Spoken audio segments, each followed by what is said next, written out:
I have the watch. Thanks, GB. What's going on, fellas? Yeah, thumbs down. Thumbs down.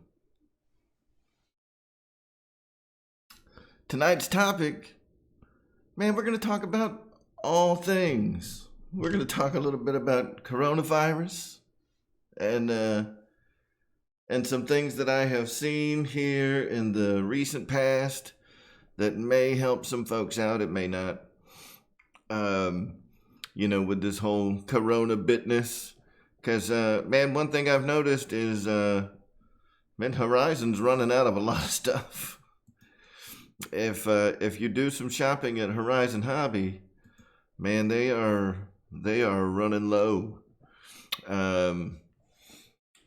Yep, and we're going to talk about this little guy over here and that little guy over there. Eddie K, welcome to the show, man. We will get you a blue wrench, just like everybody else. It's a nice status symbol.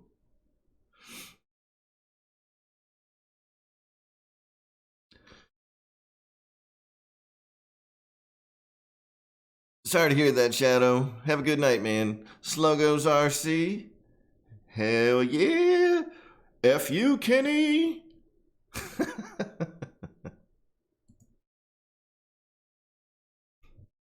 So it's great to see everybody tonight. Hey, be sure to hit the like button on your way in. And man, I think we're gonna, man, we might go a little long tonight, guys, because I got this fantastic email today. So last Friday, this actually has developed quite a bit, right? So at work, last Thursday, the word was, hey, everybody, we're still going to come to work, and if you're not feeling good, stay home. And then on Friday, the word came down like, hey, we're going to go to like an optional work from home thing. And if for any reason at all you don't feel comfortable coming in, stay home starting Monday. Well, today, the word came down like, stay your ass home, don't come to work. Mandatory work from home. So, with that said, we're going to be tilting back a few adult beverages this evening. It's time to party. It's time to party, fellas.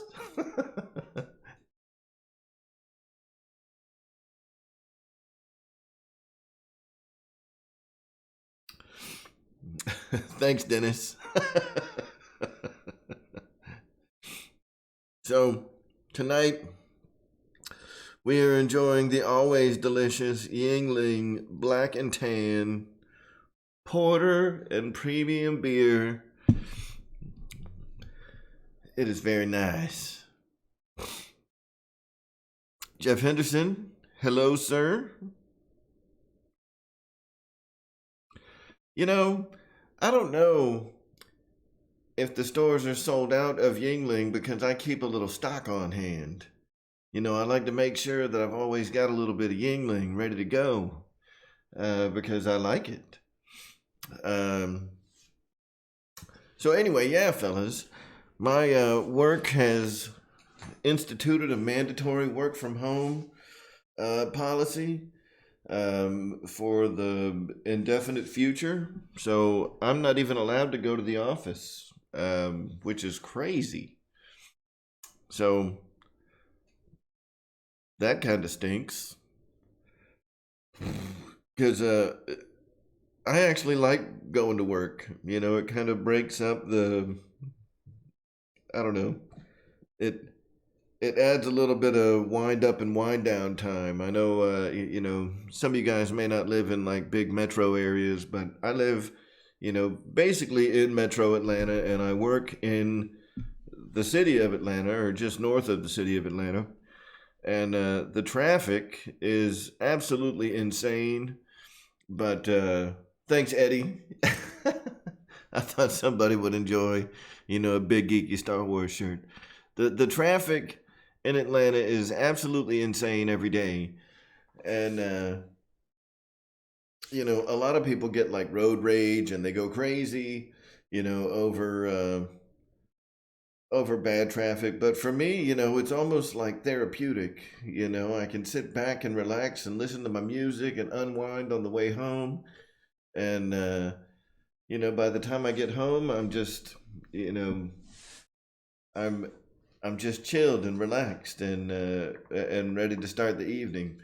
So, being here at home, um, I mean, it's cool to not have to go into the office because I can sleep I can stay in the bed until right at 9 o'clock when work starts, which is pretty awesome.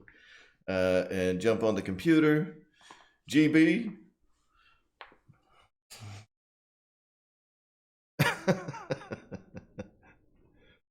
Up yours, right, sir. So, um,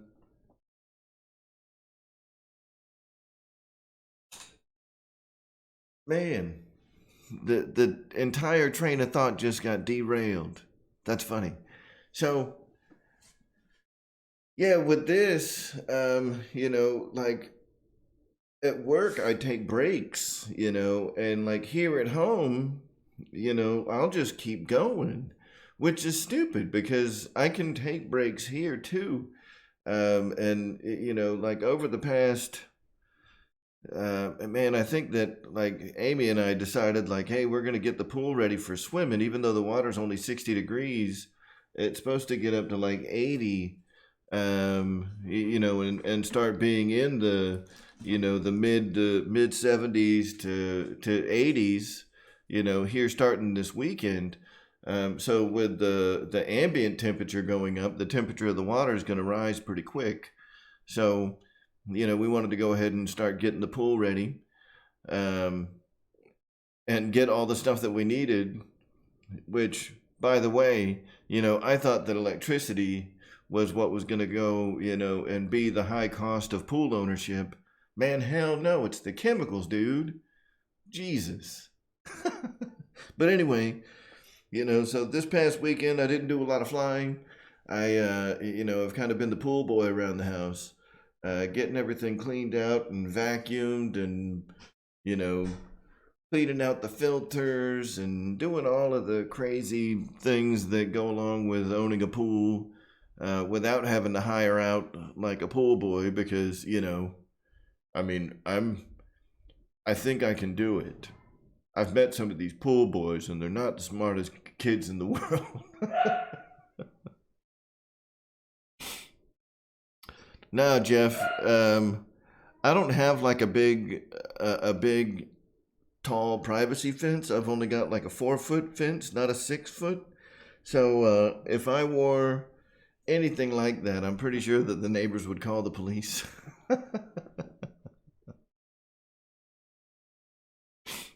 Yeah, so I've been doing a lot of maintenance. I had a pressure gauge that was bad. I had to replace the pressure gauge. I had like a little flapper door that was bad and I had to fix that. And my little skimmer thing was busted and I had to fix that. So, there's been a lot of maintenance going on and adding chemicals to the pool and just kind of watching the water get clear over the last few days has been fun. Um, so we're ready to go swimming, even though the water's like 60 degrees. I don't think I'm ready to jump in it just yet. But the ball links unscrew on the aileron and elevator horns are a huge suck. Oh, the little plastic ball links. Yeah, the plastic ball links on uh on the FMS stuff are kind of crappy.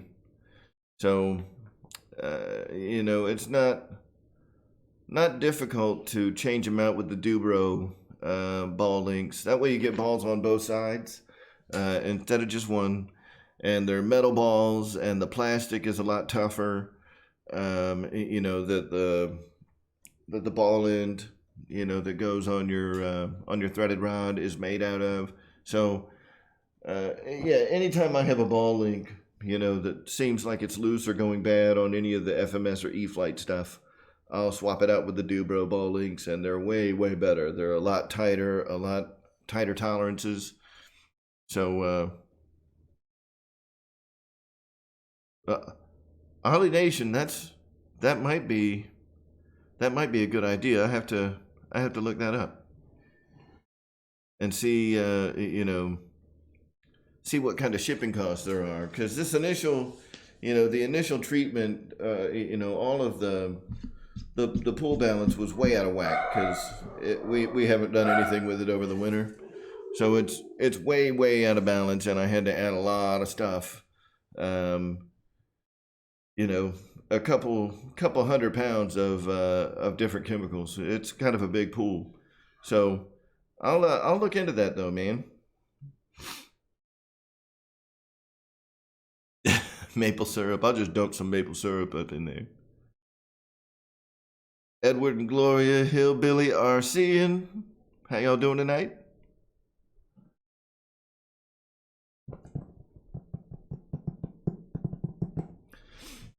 Yeah, here in Georgia, man, we got like a 6 o'clock.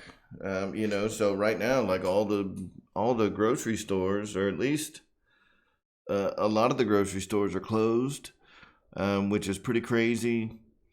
It's all. I mean, this crap is getting real, dude. So, with all that in mind, I know that a lot of us, may be working on planes or whatever, and I wanted to kind of share something with you guys that I figured out. And I mean, it's not like it's a huge secret, but I was able to, do a little bit of searching the other day, because what I found is that there's a ton of stuff. There's a ton of stuff on Horizon that is that's sold out right now, man, and it's crazy. But it kind of is what it is. With the coronavirus thing and the impact that it's had on China. And now, as we're starting to feel that here in the US, obviously the supply chain, since we're all RC enthusiasts, a lot of the supply chain for the things that we need is all coming out of China. So, we got to make do with what we can get, or if we can't get anything at all, we have to figure out how to work with that. But one of the things that I found here recently, like in the past couple of days, and I'm going to switch over to the Horizon website. So, there's quite a few things in Horizon. Like, let's try to find something that's sold out. I'm sure that we can find something sold out here on the Horizon website.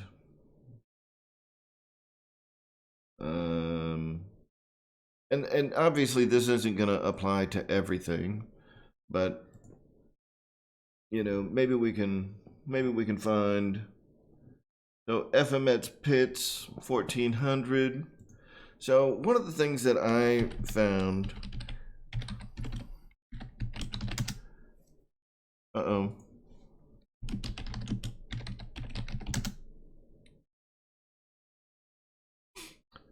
is that A-Main actually carries almost everything Horizon also.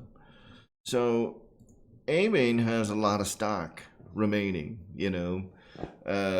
of things that are becoming more and more scarce on Horizon Hobby. So let's just see if they happen to have this pits. It doesn't look like they're carrying, the FMS stuff. But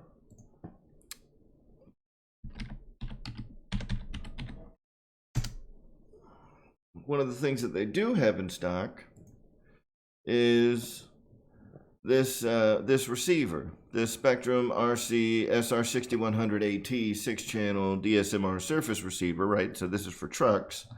But, if we go over here,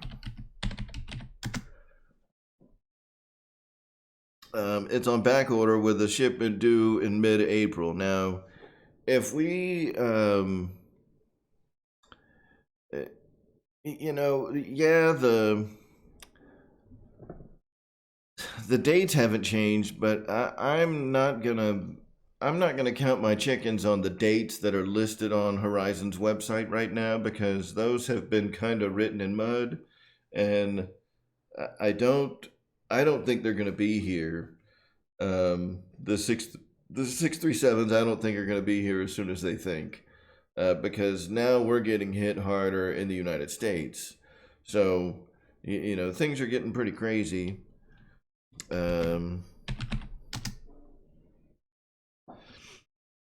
Yep, so it doesn't look like they have the AR-636 anymore. And let's look for the air tractor. They got the plug-and-play version of the air tractor, but they do not have the bind and fly. So, like I was saying, check all your different sources. Check Amazon. Check A-Main Hobbies. Check, don't look at Tower, because Tower and Horizon are pretty much picking out of the same warehouse stock. But, there is stuff out there if you're willing to dig a little bit to find it, instead of just going to your, your go-to source. You may not be able to find what you're looking for right off the bat at Horizon, but if you search, outside of Horizon, go to your local hobby shops, where they're not accepting a bunch of mail orders. Try out A-Main, see if they've got it. We're getting to a point where things are going to start becoming more and more scarce, especially, since most of this stuff originated in China. So as I saw today that it looks like the folks in Wuhan are going back to work, which would kind of suggest that, excuse me, that China is healing. They're on the mends. They're inside the healing window. So if China gets back to work, that's good for us, and we'll see how long it takes for the U.S. To kind of work their way out of kind of the mess that this is causing over here. So what's happening 6 feet away? Nope, I'm all up in y'all's grill. I don't think that y'all can catch, Corona through the phone. Dude, that was a beer cough. I took a little down the wrong pipe.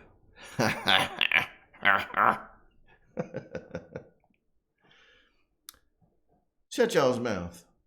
I don't have no damn Corona. I drink Yingling. I don't even drink Corona. What's happening, Nate?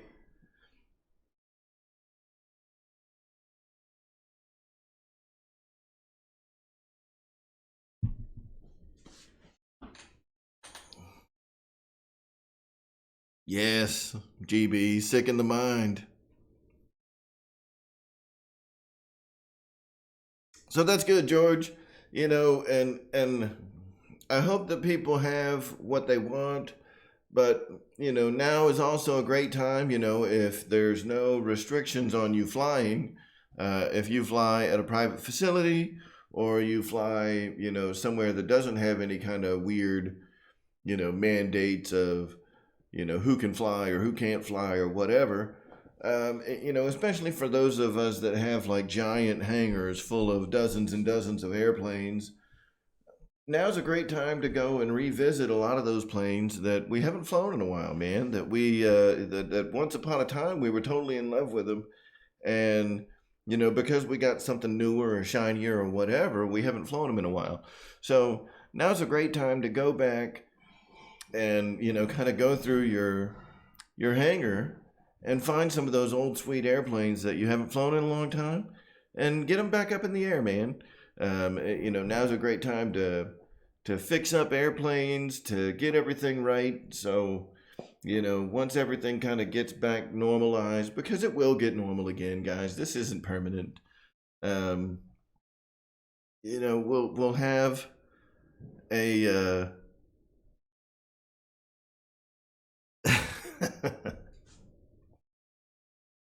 right. We'll have a bunch of great planes that we can get out and have fun with. Paul Hatcher. Don't know if I've seen you in the show before, but welcome. We're going to add you as a moderator. Never mind the dogs barking in the background. They bark at everything. They're stupid. Craft King, how you doing? All right. Joe Smith. We got all kinds of folks here. We should be breaking records tonight, guys, because no one's got to work. So let's get all of them in. Let's get everybody in here.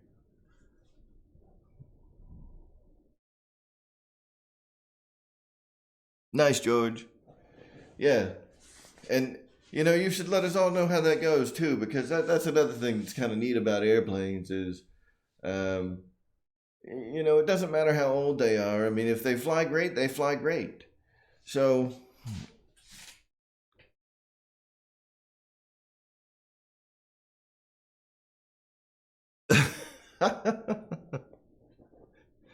nice, Dennis.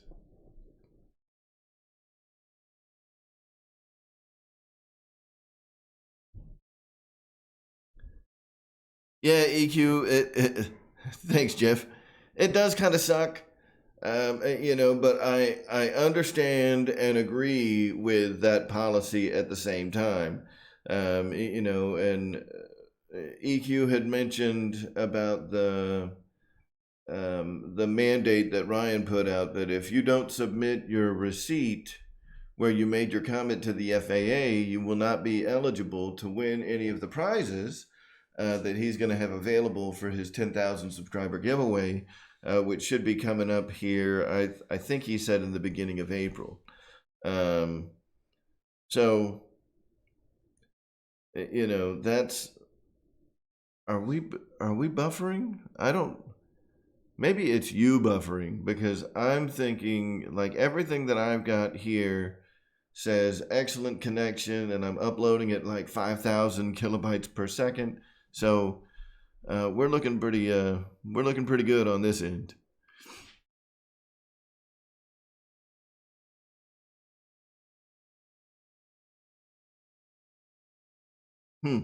That's weird. So anyway,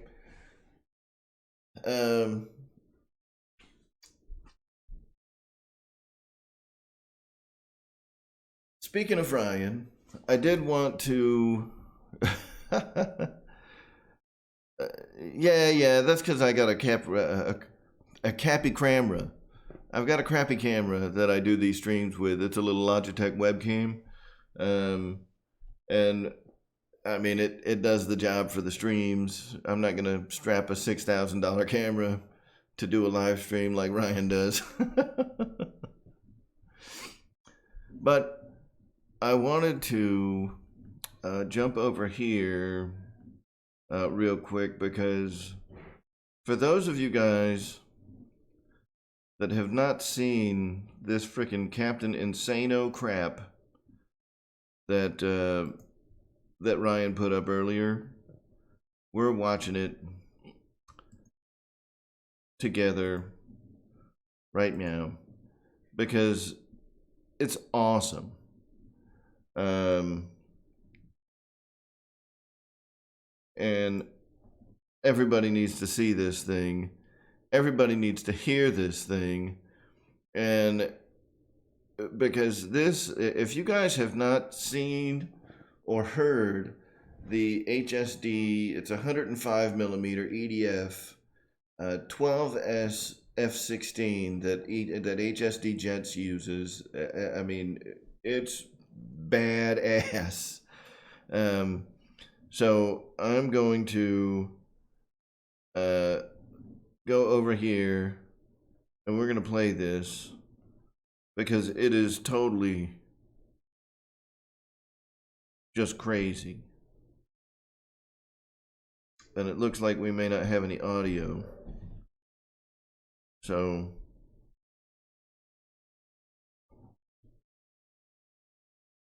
there's no audio coming through.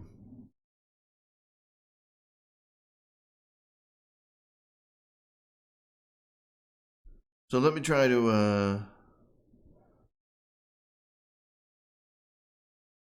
to get that fixed here real quick.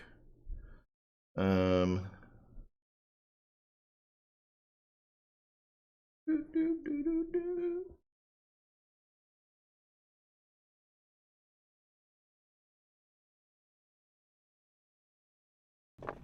we're going to use two of there these. There we go. Can y'all hear it now? And then we also use two of these. Look how cool this compartment is over there, Bobby.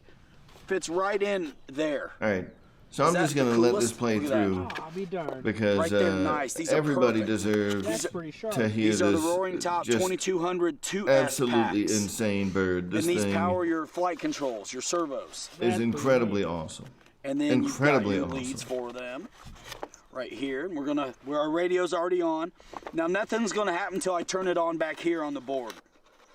Jeff, But you plug these in. Jeff, you need this.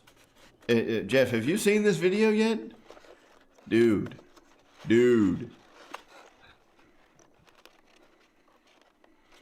Nice. And we can open this up too. And you take a look at this.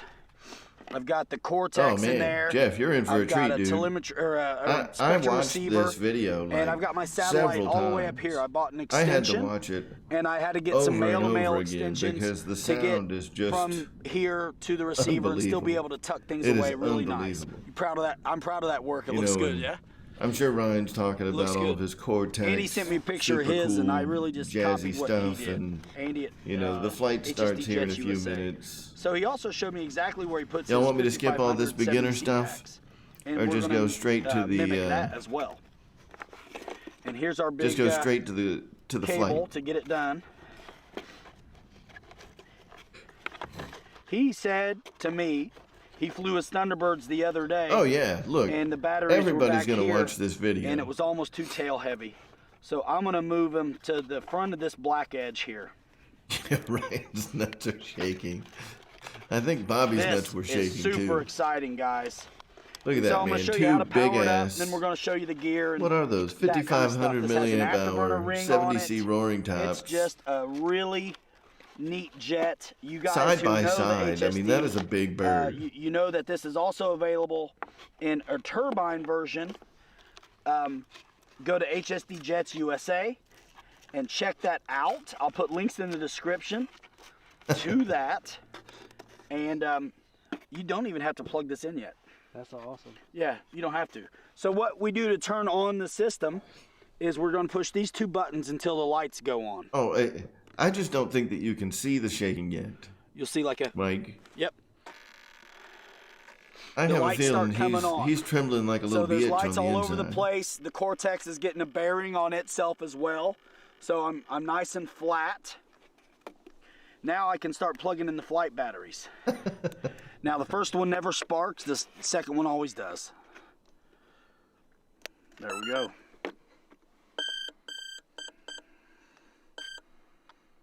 Awesome.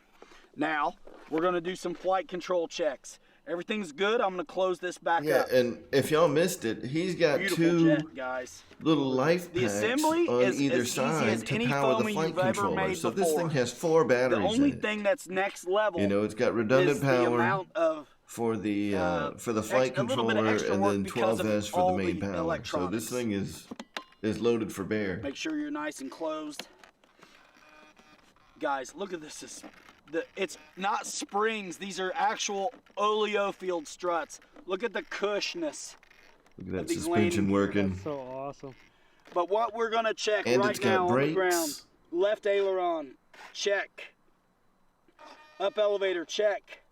Right rudder, That's check. cool how the front Now front what even we're also rotates. gonna check is that the control direction Those correction treaded on the tires don't gyro look is very correct. scale, but that's all right. So when I tip this wing up, you'll see the trailing edge come up to counteract the deflection. And that's what it's doing. When this nose comes up, The tail should And- move down. Before we even get to the sound, And it I just does. gotta say that this And is with the one yaw, awesome looking when I airplane, move man. They did a great job with the Arctic tail, camo. When I move the tail, This thing the is nose like a to my spitting left, image of the tail will actual, deflect you know, for right. F-16 aggressor squadron planes. And it does. I mean, the model is fantastic. So now we're just going to do a rate check the big full and flying get this baby stands. in the air.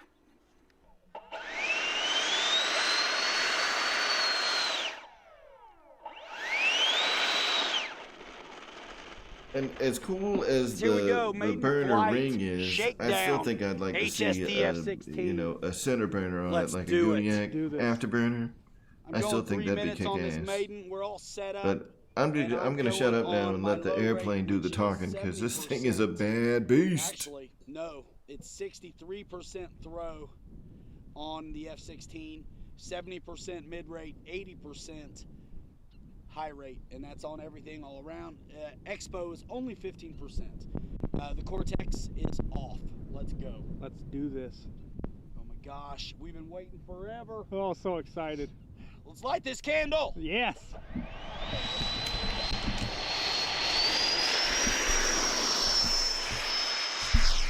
Woo.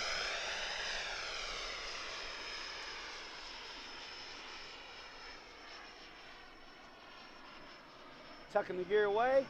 Gonna get this trimmed out a little bit.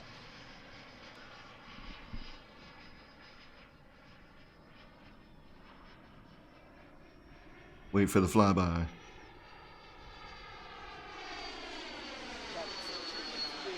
A little bit. Man, it sounds good. It does sound good. And it's actually super responsive on my low rate, dude. It looks like it. So I'm just shaking it down. I'm gonna give it a little bit more pitch in there.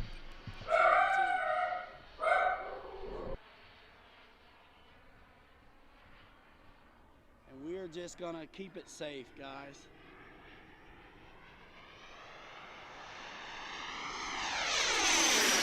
Yeah. Oh, that sound.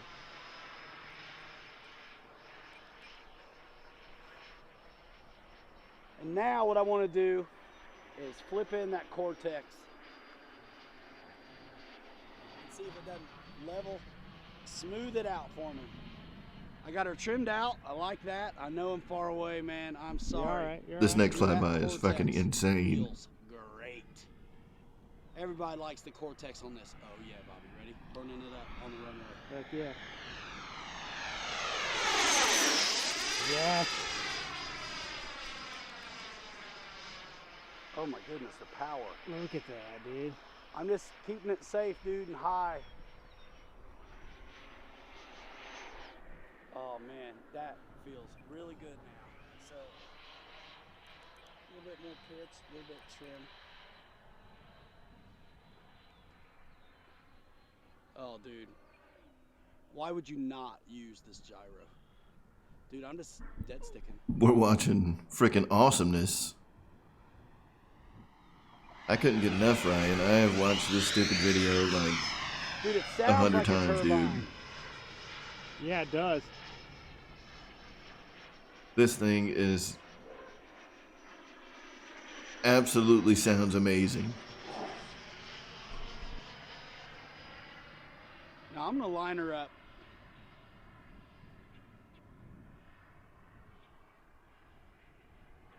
And I'm in half power. I know I'm out there. You all right?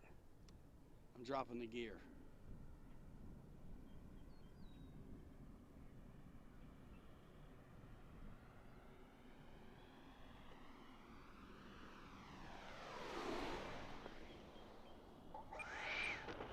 Oh my goodness.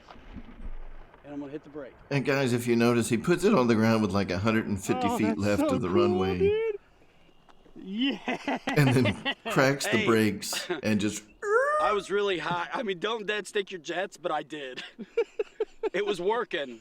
And I was coming Did in you see hot. I Ryan's knew face it, when so he I finally could. got it on the ground? He was like, "Oh shit!" Hey, my heart's about to beat out of my chest. Mine is too, and I wasn't even flying it.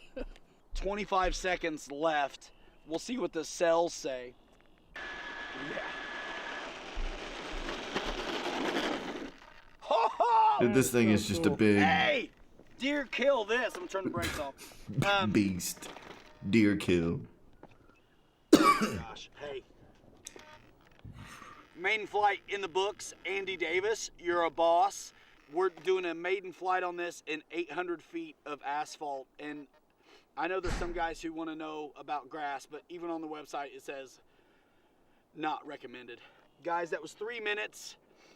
We're coming down at 368s, 369s a cell. Yep, and Which you know, if you didn't is do all the taxi 12% testing and left. everything, you probably could I have think gotten like 3 3.5 minutes, maybe a little minutes out of below that. is So what's up. We're gonna battery back I mean, it's just up like every other jet. and, You do know, it people again. that are complaining. That's all right.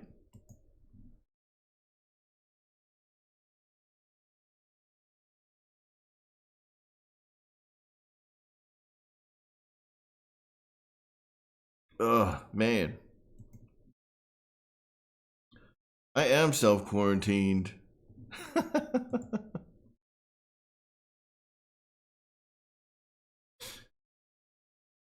So, guys, yeah, that has got to be one of the most amazing sounding EDF planes I've ever heard, ever.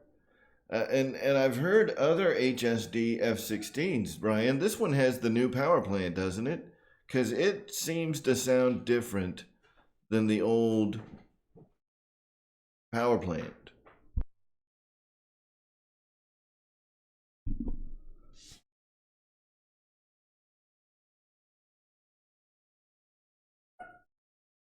Yeah, yeah, that thing sounds amazing. And we'll see you in a bit. Have fun putting your kids to bed. You got to come back and talk to us about that video, dude. That thing is incredible.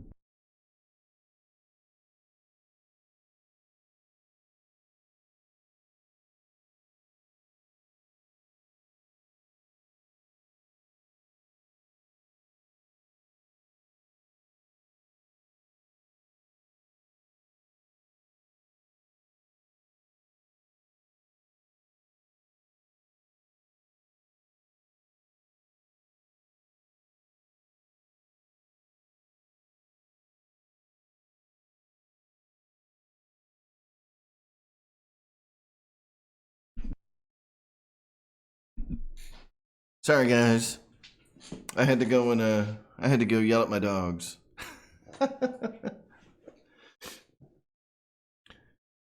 So,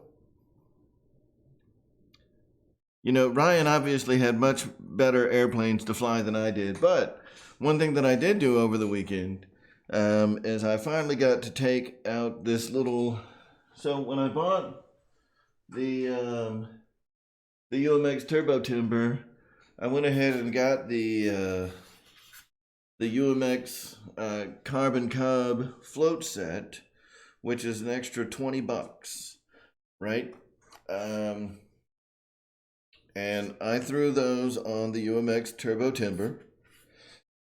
So this little guy, I took it out to the lake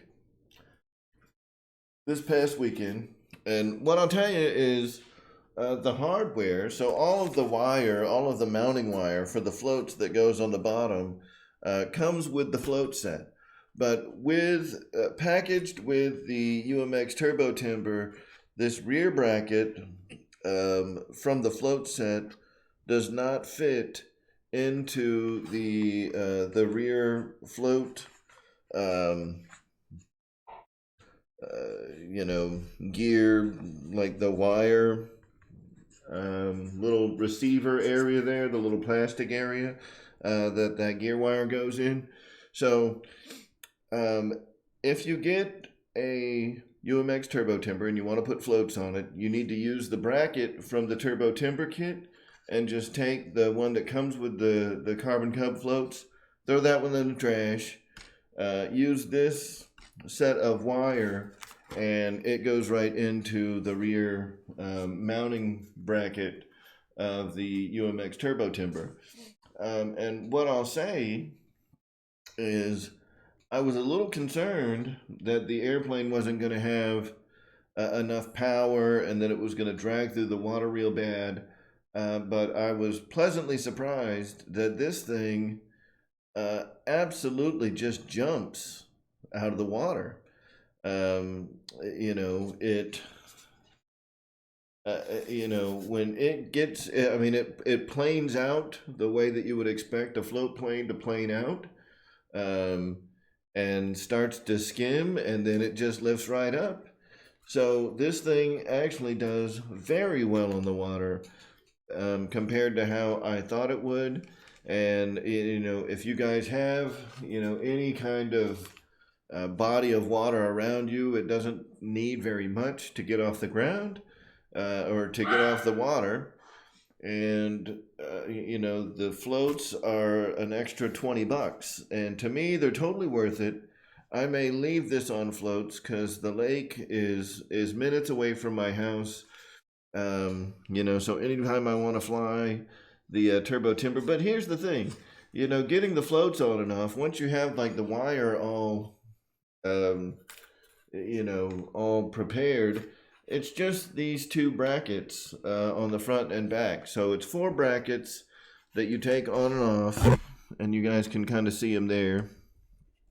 Let me, yeah, there's 4 brackets on the bottom, 2 on the front, 2 on the back, and you, take those 4 brackets out, put the wheels back on, and you got 2 screws to hold the wheels on. So, transitioning from floats back to being a ground-worthy plane is a pretty simple process too. So, yeah, I mean, I guess either way, if you want to fly it on floats, it's a simple process to get it, float ready. And I did not adjust the trim at all on the airplane. So, putting the floats on it doesn't affect its flight characteristics at all. It was just as acrobatic or aerobatic as before. You can still do everything that you can do with the UMX Turbo Timber. You can still do whether it's on floats or if it's on, if it's on wheels. So, it's a great little plane, and my highest recommendation of getting a UMX Turbo Timber still stands.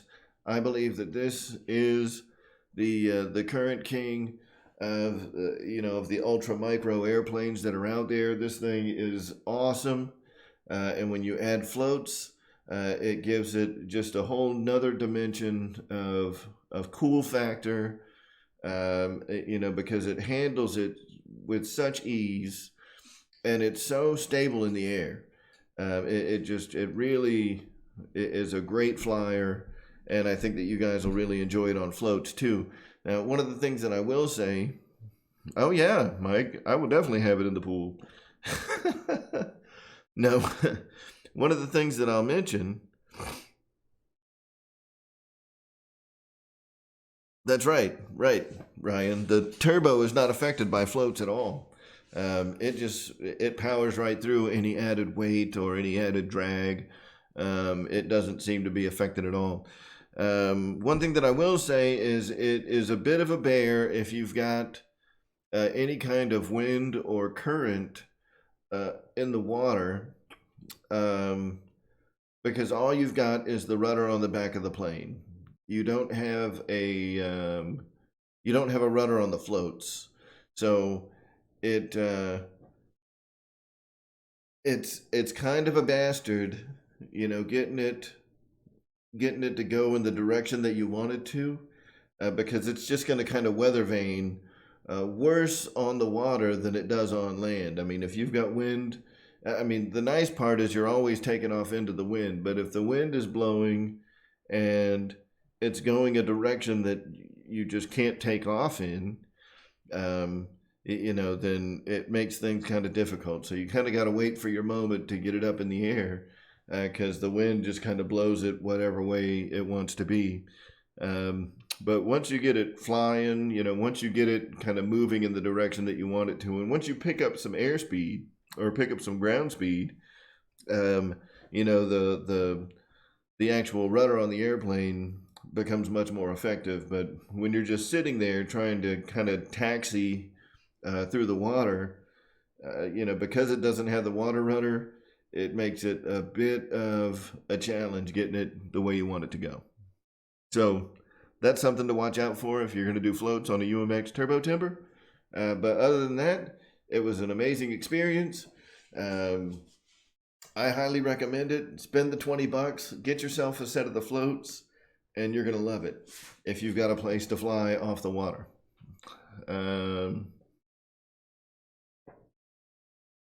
So the other thing I got, and this came in the mail, I think last Wednesday, and some of you guys that have been watching the channel for a while, you guys may or may not know that I came from a, prior to getting into airplanes, so I've only been flying about 4 years now, but prior to coming into airplanes, my start in the RC hobby, man, I was probably 7, 8 years old when I got my first surface vehicle, which was a Tamiya Hornet.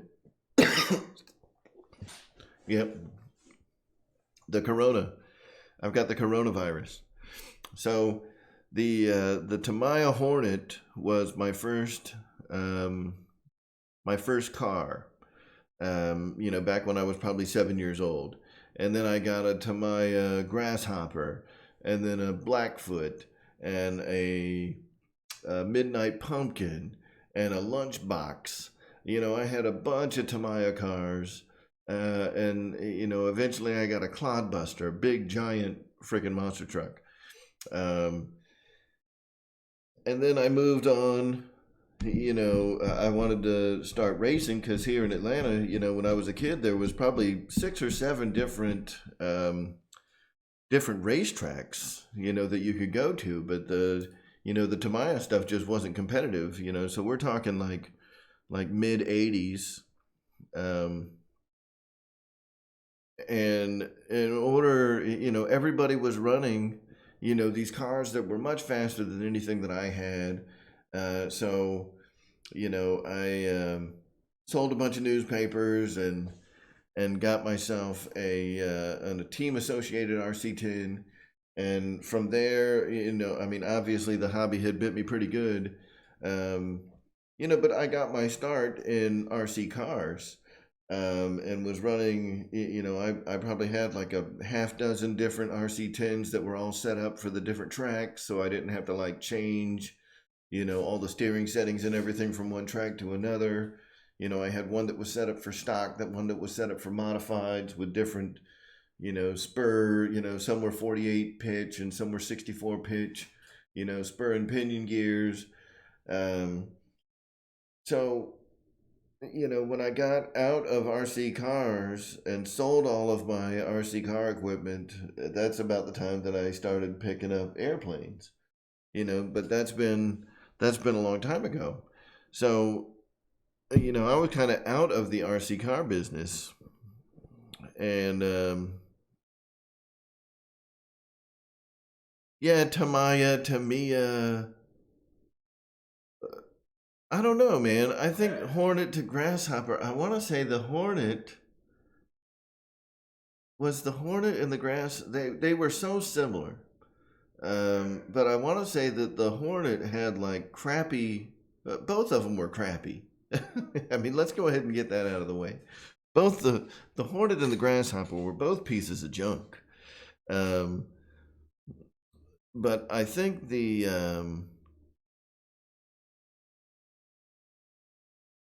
I want to say it was the Grasshopper.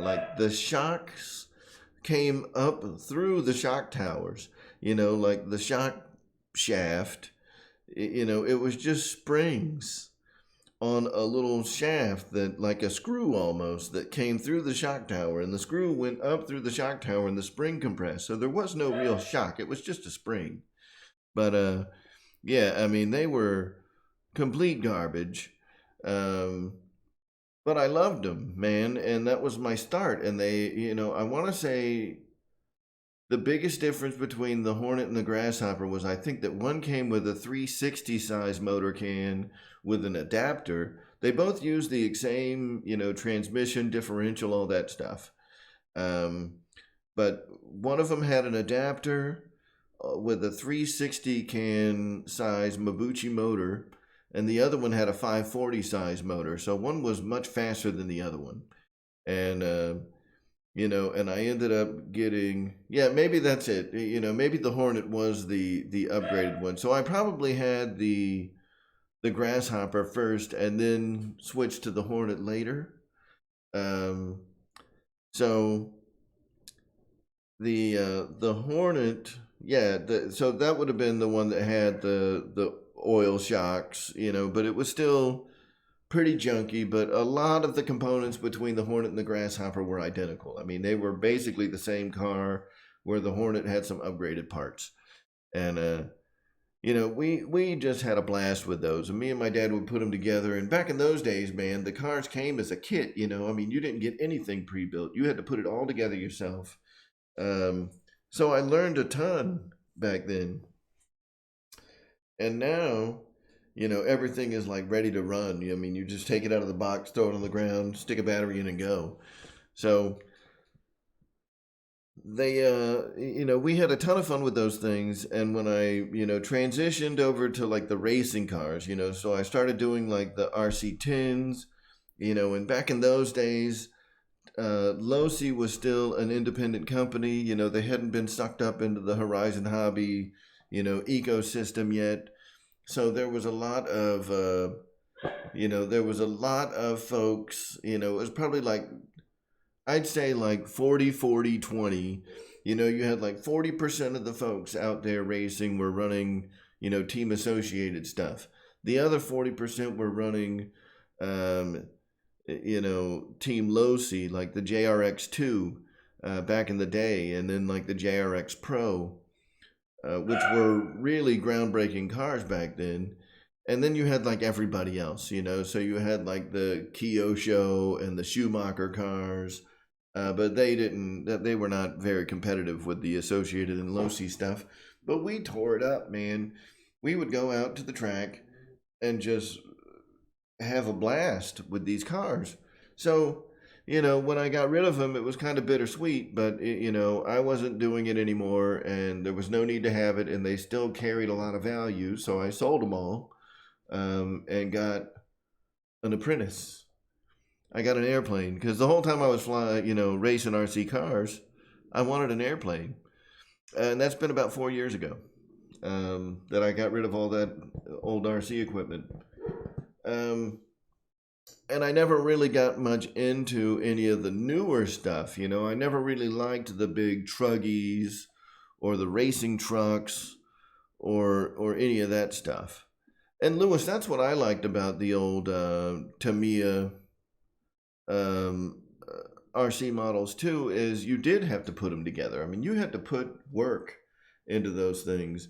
And all of the associated cars that I had were very, dependent on you putting them together too. And I believe, like, if you go and you buy, I'm not so sure about the Losi cars. Like, if you buy the new Losi buggies, I'm not sure if they come as a kit or if they're coming ready to run. Hopefully they're coming as a kit. But I know that the associated stuff, you can still get like the RC10 B6 or whatever it is now, is still a kit, that you have to put it together, with your hands, which is nice, and I really dig that. But, I wanted something that I could get out there and drive and beat around. And, that was something that I could never really do with like the RC10s. The RC10s were a very purpose-built. Could you have fun with them in the backyard? Sure. But that was a track car. It was a way different type of thing. Y'all will be all right. So it was a way different type of car than the newer, like the Traxxas stuff, the big, the T-Max. So when I found this Arrma thing,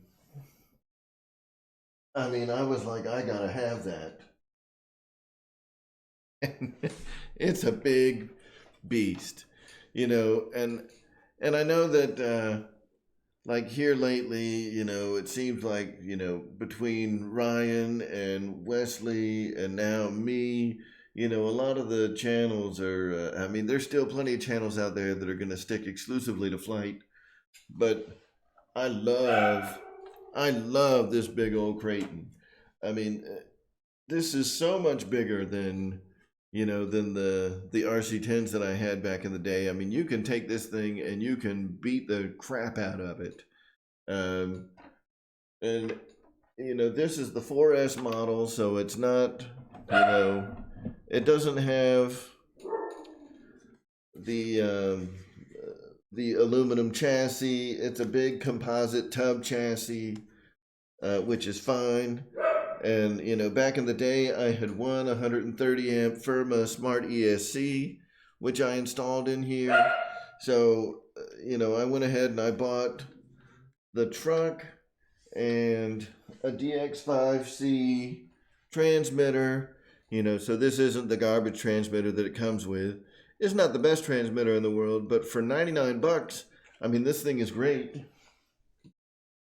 So the DX5C transmitter, I've still got the stock motor. I replaced the receiver with the AR or SR6100 AT, and it's got like the advanced vehicle controls, so the AVC system, which is kind of like AS3X for cars.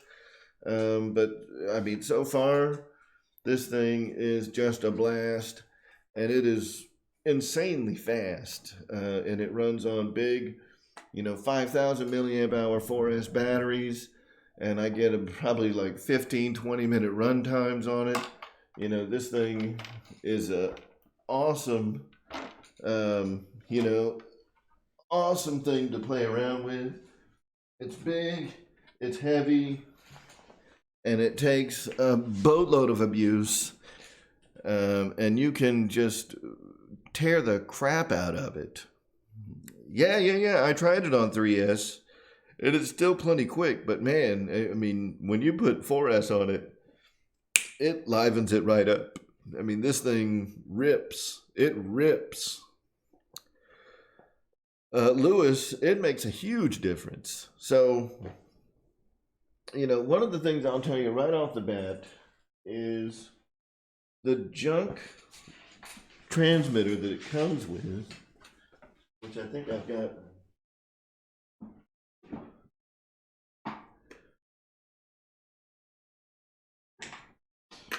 Yep, so here's all the stuff that I ripped out, right? I had this, what is this? STX2. I mean, it's a piece of crap, you know, all plastic, junky, plastic wheel, you know, no programming at all, you know, single model transmitter. The only like redeeming factor is it does have like throttle, you know, so you can change, you know, the travel of the throttle, and you can cut it down to 50. It's basically like a 3-rate system for the travel where I can, you know, tell it where max throw is 50%, 70%, or 50, 75, or 100%. But it's so non-responsive. I mean, if this is what you leave in your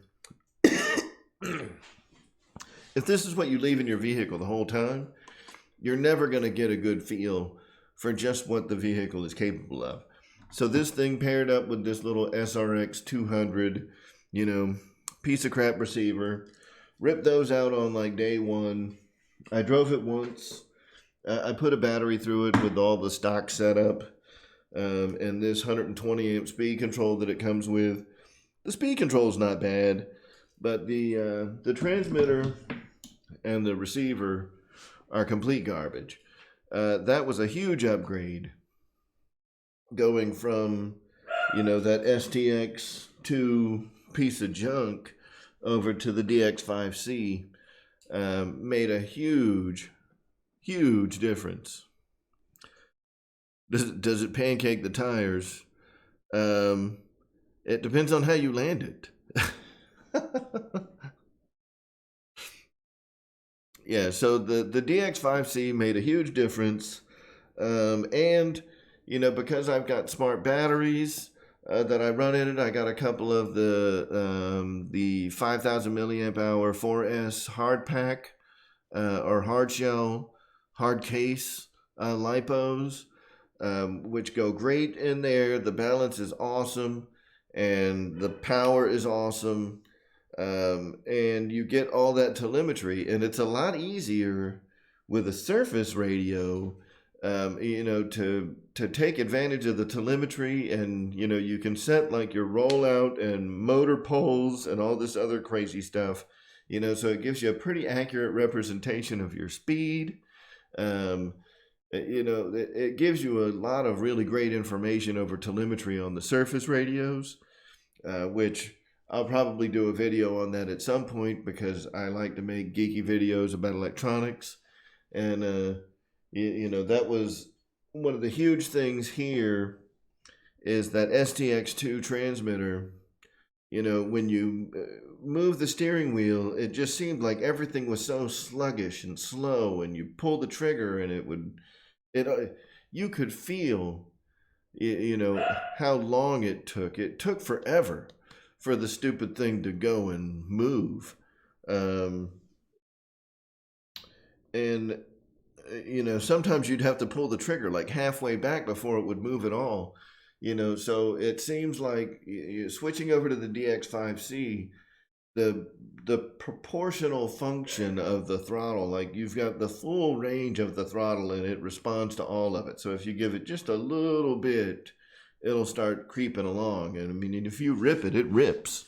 So it's a lot better, switching over to a DX5C. I mean, for $99, I mean, that thing is a killer radio. And Lewis, yes, to answer your question, the AVC is adjustable just like AS3X, but it's much, much easier, right? So you don't have to worry about like orientation of the receiver. It already knows how the receiver's oriented. Like when you first turn it on, it automatically calibrates. You can sit it any way you want inside the transmitter box. So you can lay it down flat, you can put it on its side, forward, backwards. It doesn't matter how you have it oriented as long as it's like flat on the chassis. So when you bind it, it gets, bound up, and as it's moving, it knows, like steering the wheels, like you set up all your trim and then you turn on all your AVC stuff. So once you've got your AVC set up, you adjust your throttle and your steering gains with trim switches on the radio, and they're actually on 2 more channels, so they're on, so you got like your steering and your throttle, and your steering gain is on like aux1 and your throttle gain is on aux2. So, you assign those aux functions to 2 trim buttons, and you can sit there like while you're driving and adjust the trims, or bring it in, adjust it, whatever you want to do. But it's very easy to change it on the fly, and it's not like it's using telemetry to do that like it does with the air transmitters. So like with the AR636 or even the AR637 with the forward programming, I would assume that the gain settings are very similar to both of those. With the AVC, it uses a channel to send the gain changes, and you can actually sit there and watch them move, because it does have like a steering priority the same way as an AR636 has a stick priority. So the more you turn the wheel, the less gain is getting applied, to the corrections. So I really like it. It does make a huge difference. I've tried it with them turned all the way off, and you can definitely tell a difference in the way that it drives. And I didn't think that the throttle gain would really make that big of a difference, but it makes a huge difference. with the throttle gain turned off, unless you are a phenomenal driver, especially with something big like this, if you're coming in and you do like a power slide, or you go into like some drifting, I mean, it's really easy to get the truck, to roll over, even with that wide stance. And with the ABC, with all the gains turned up the way that you would want them, it seems to really, and I don't know how it does it, if it like slows the car down for you when you're coming into these crazy, power slide turns and stuff like that. And it just smooths it out, and it's awesome. It doesn't roll. It stays nice and true, especially at like your higher speeds, so at higher speeds, you're going to get a lot more sensitivity in the steering wheel, obviously. With this thing, I mean, you can pick the car up and move it, and you can see the wheels, correcting, trying to keep the car straight, so if you back it out, I mean, the wheels will turn and try to keep the thing moving in the right direction. It makes a big difference. So yeah, man, I would definitely suggest trying it out if you haven't used one, because they're awesome. Now, right now, the SR 6100 AT is not available at Horizon Hobby, but if you wanted to try out one, I believe the ABC will work fine with the DX4C. You could get one of the SR 6100 AT receivers with the ABC in it, and you can get them at A-Main Hobby today. Right now, they have them in stock. Horizon does not. So you got to get it from A-Main. So anyway, so that's my my fun stories for the day. And everybody, take care of yourself, guys. I know that this is like another kind of weird topic, since I got through, what I was going to say about putting the UMX timber on floats. That thing is a blast. I talked a little bit about the Kraton, or the Crouton. That thing is awesome. I know that I have a little cough or whatever, and I've always got like the sniffles or a cough or something, but I never get like really sick. And that's one of the reasons that I'm kind of heeding all this stay home stuff, because I don't want to get really sick. And I really don't. That is true, Lewis. The steering is so sloppy on those anyway. But it might work.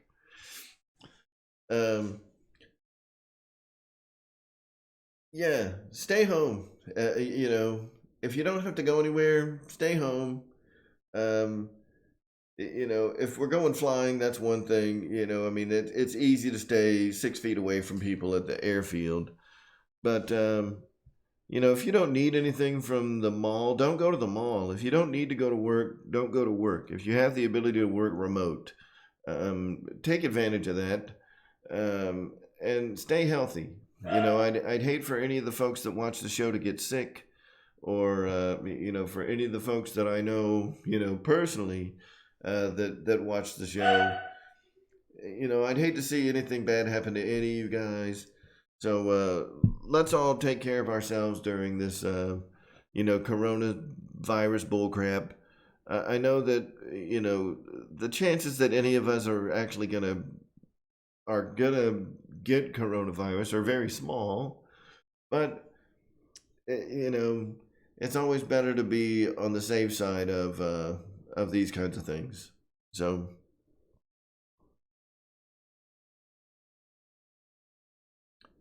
yeah, I get it, Jeff.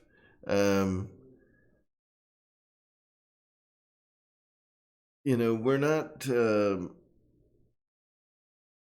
We can't just stop. We can't just stop going to work. We can't shut down the whole country. I am fortunately in a position where I am able to work remotely, and I am going to.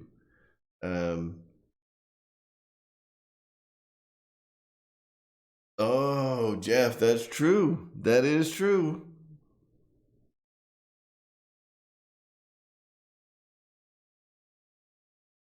I forgot that's what you did for a living. Yep. And you can't stay 6 feet away from them either. Like, you got to be all up on them.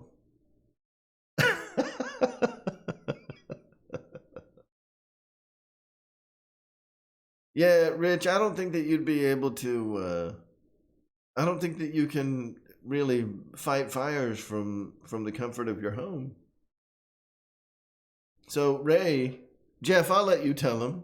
I don't want to. I don't want to give up the goose. He's not just any kind of hairstylist either, Guniac. Jeff, you got to tell the whole story. Don't try to get away with this hairstylist bullcrap. Like, give him the full the full deal. Yes, yes. Like, Jeff is in it for real. Coloring women's hair, owning the damn salon. Like, that's awesome.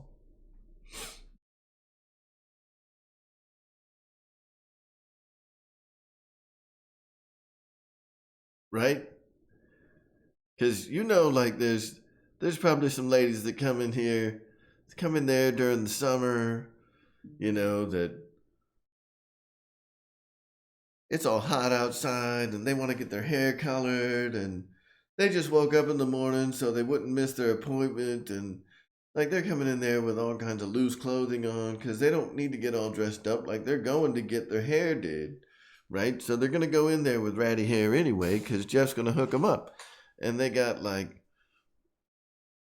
yep, they got, Jeff is peeking. He's peeking.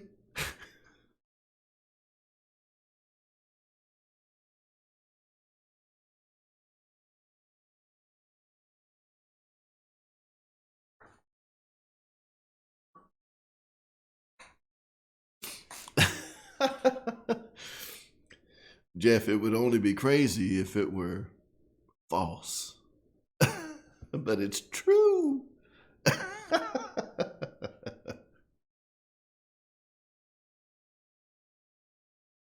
So, guys, I want to try something tonight. I got a little something that I want to see if it works, because if it does work, it's a game changer for me. Because I like to get up and do things. So I won't be able to see the chat while I'm doing this, but I want to see if it works. All right. Can y'all hear me? I gotta make sure this works.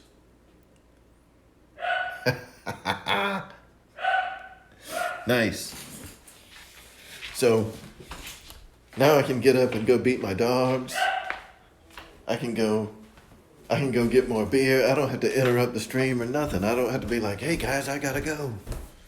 So we're gonna take a quick trip upstairs. Hey,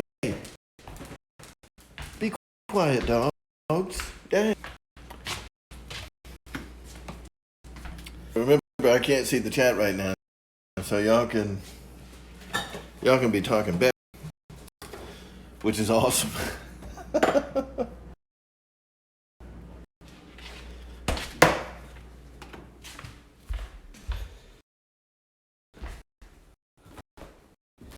All right, so that's fun. Which is I think the app cost like $7 or something. They had a free version, but it giving me a bunch of crap with all kinds of restrictions. So I paid them $7 to remove all the restrictions. The buffering Um,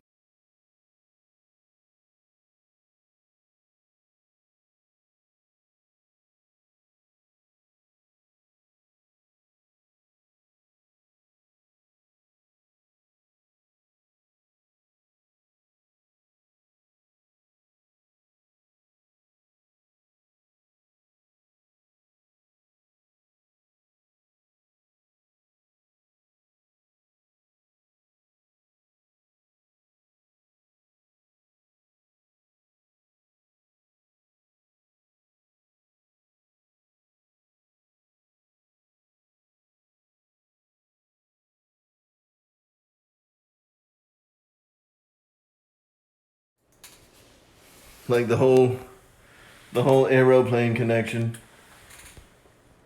and like y'all can see that pretty F-18. And hey, oh, yeah, sorry about that. So there's the Crazy Havoc and the F-18 with the high sheen shine.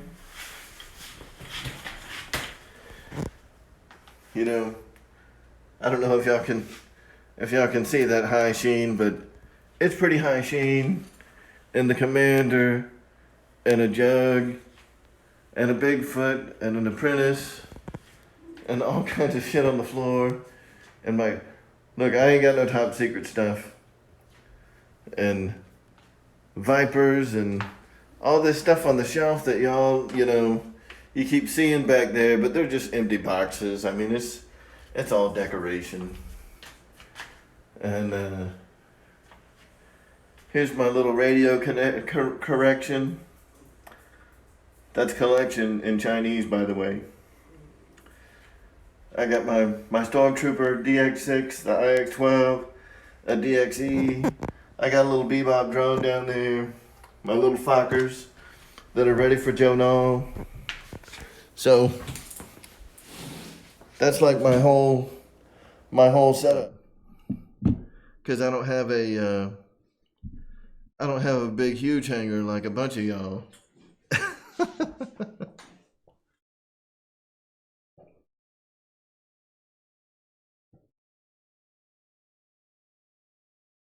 All right, y'all can hear me now, right? Yeah, because I had, for whatever reason, I muted the microphone like an idiot. Yeah. Oh, look, my collection of airplanes is not exactly small, but it's not like some other people's either, man. There's some folks out there that have like a shit ton of planes. All over the place. Hanging on the walls, hanging from PVC racks, stacked up on the floor, piles and piles and piles of, spare parts and drawers full of speed controls and receivers and servos and electronics. And I'm not there yet, but it's happening. Is that you, Lewis? Yeah, you and Patrick with your ridiculous collection of airplanes.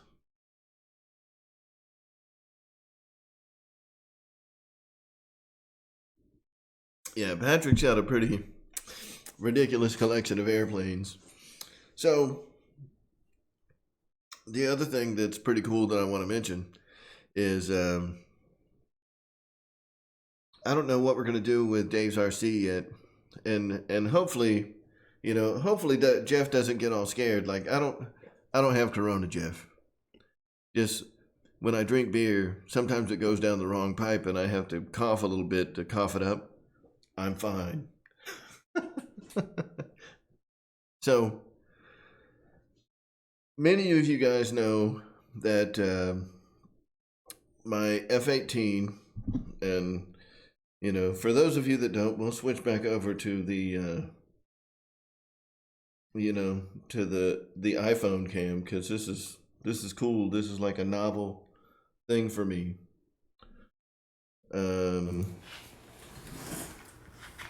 Yes, Jeff. And here's my crappy desk of studio garbage. And the crappy camera that films me all the time. So this F-18 is a free wing F-18 that I got back in, I think, September, October last year. It's a beautiful plane. You know, and I put a lot of work into it. I mean, yes, it is free wing and it's already a Blue Angel when you get it. But I did, you know, some things to it that make it a little different than just your average free wing. Obviously, I put the, you know, the clear coat on it, which is Minwax polyacrylic. You know, it goes on super smooth, but I put it on with an airbrush to minimize any kind of brush stroke effects or anything like that that may have happened while I was doing that. And you know, at the Smyrna Air Show about 4 years ago, Captain Jeff Coos, who was a U.S. Marine Corps aviator, lost his life in the number 6 Blue Angel, and you know, the Buno number that I have on this plane of 163455 is the correct Buno number based on the aircraft that Captain Coos was flying that day. So, you know, there's quite a bit of sentimental value that goes along with this particular plane, and I don't necessarily want to hurt it or wreck it or put it in any danger. So, you know, a couple of weeks ago, I think Dustin, during one of Jeff and Dustin's live shows, had mentioned something about having this, you know, a free wing F-18 that he was probably never going to fly. And just in joking around, I was like, well, sell that bitch to me. Because I have one that I'm never going to fly too, but it's probably for different reasons than you're not going to fly yours. So anyway, this Friday, I'm going to go up to and meet up with Dustin, and I'm going to be buying his never flown base gray free wing F-18, and maybe Jeff will come down to meet up with us, because we have discussed the possibility of doing a 3-man live stream with me and Dustin and Jeff all live together. Yeah, it's about a 6.5 hour drive there, Josh. Totally worth it. You know, I'm not going to say what Dustin is selling me the plane for, but it's totally worth it for me to go pick it up and drive 6 hours. So Amy and I are going to get a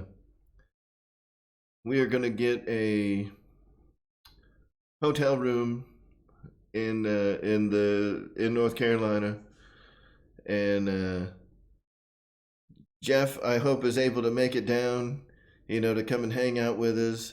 And we're going to talk about, you know, I'm going to see if I can get in touch with Dave and see if Dave's RC will let us do the stream on Friday night, because that'll be pretty freaking awesome. Yeah, man. That's what it's all about.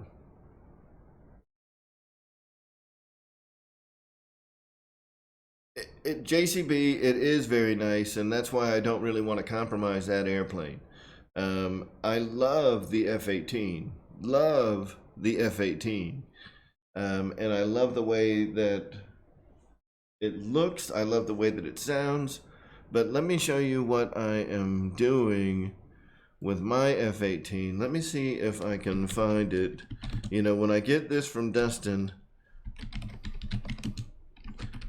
there is some pretty cool crap out there that I want to do with it.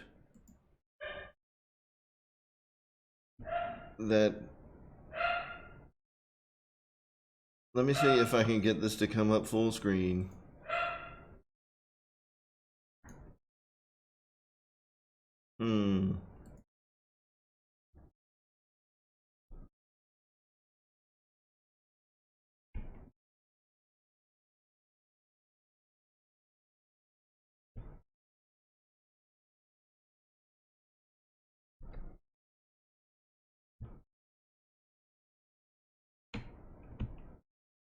All right.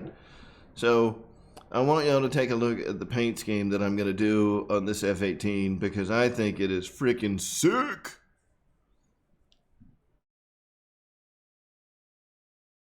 I absolutely love it. Let me turn off the webcam. We're going to transition over.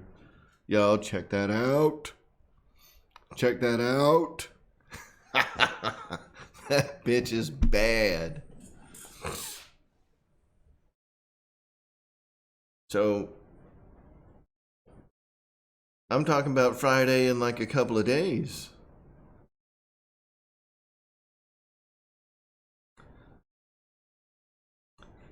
So I love that paint scheme. I'm not a big fan of like the splinter camo that they do on like the Aggressor F-15s with the blue, but this white, black, and gray, or white, charcoal, and gray, color scheme that they got going here. It's kind of like Arctic splinter camo, and I just think it's sick. It looks badass. Yes, Ryan O, you do see a red star. The VFC 12 is an aggressor squadron for the U.S. Navy. So these are actually older F-18s that are no longer in combat service, and they now use them as aggressor airplanes for training. So they pretend to be the bad guys. So, yeah, I love. Yeah, you damn right I'm going through National Guard roadblocks, man. There's not very many of them, George.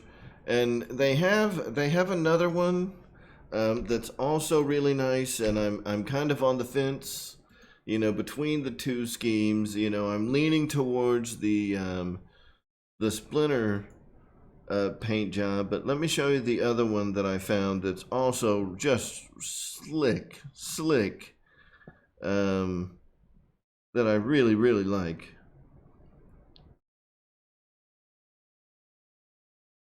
I gotta find it though, because the Navy has two aggressor squadrons, and they both use similar but different color schemes, and they're both equally badass.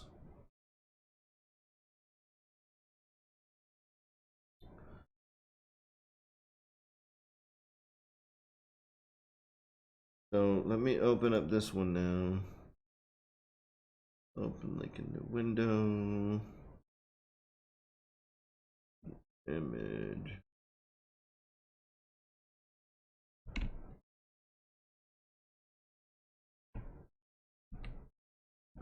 All right. So here's the other scheme. This isn't splinter camo, but it's the same. It's not quite Arctic camo. It's more of like a three-color, like haze gray. Actually, it looks like they got 4 different colors going on there. But anyway, this is also a really slick color scheme that I really dig. So either one of them, I would be thrilled, to have on an airplane. So I'm either gonna do this, more conventional camo, or the Arctic Splinter camo, and like I said, I'm leaning more towards the Arctic Splinter camo. And what you can't see on here is how many variations there are within a single color. You know, so they may have like one, like the lighter gray, you know, and let's see if y'all can see like my little mouse. So like this lighter gray here, because of the way that they maintain these planes, you know, they don't have the impeccable maintenance of like a combat or a carrier based F-18. So, you know, they don't always have matching paint. So they may have like some rolled on paint, you know, where the paint doesn't exactly match. You know, so doing a scheme like this and getting it weathered and getting everything going to make it just look worthy of the next March Madness is kind of the challenge that I am, you know, putting on myself, to have a plane that really stands out. You know, that when people see it, they're like, God, that's Dave's plane. You know, no one else has a plane like that. So that's kind of my goal. Navy planes are filthy, and I am just fine with how filthy they are. So yeah, either one of those two schemes, but like I said, I'm still kind of partial to the Splinter, and here's another one. You know, I mean, both of these are just badass. I mean, this is a sick ass shot too. Let me look at that. I mean, look at this. Look at that shot. Whoever caught that photo, I mean, that's great. That is just a beast looking color scheme, dude. I love that.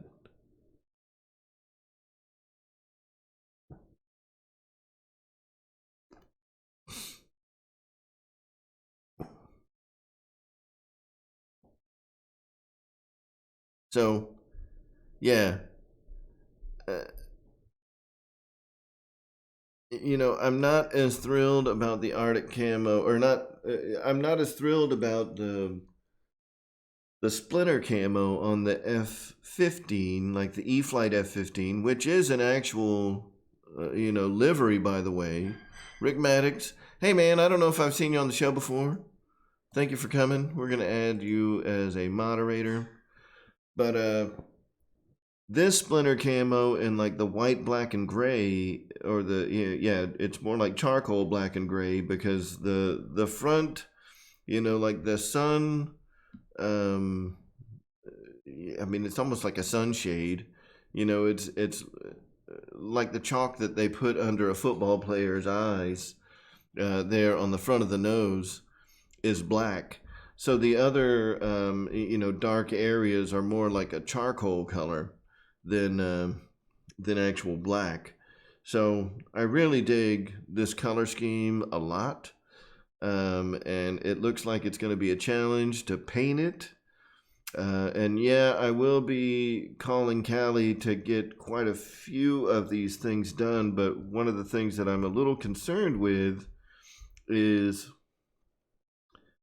you know, on the areas where you've got like a two-tone color, so where it says like VFC, or it's got the numbers on the front of the plane or the back of the plane, you know, like it's either like charcoal gray with a light gray letter, or light gray with a charcoal letter. So I may have to see if she can make like a stencil, you know, with the letters, and have both the letters and the stencil, you know, so like during the painting process I'd be able to do both. You know, but this is just a sweet looking plane. Love it. We're gonna check out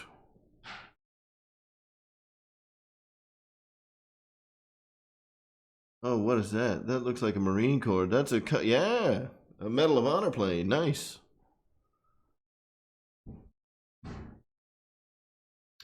yeah, that's pretty cool. And I think that NASA has a couple of F-18s that they've got pretty sharp looking paint jobs on them too. So, there's a lot of good ideas out there. But I'm a big fan of this splinter camo on the F-18. I just think that is just as sharp gets. So yeah, Jeff, the my wife can make them too. I mean, we've got a cricket here, and that's how I made the Jeff Koos decals. For the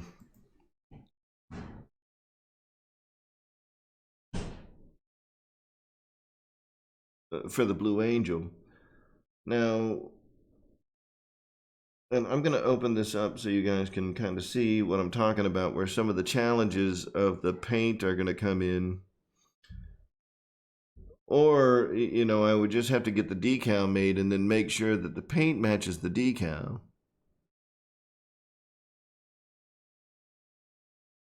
So, I'm going to open this back up so you guys can see, kind of what I'm talking about.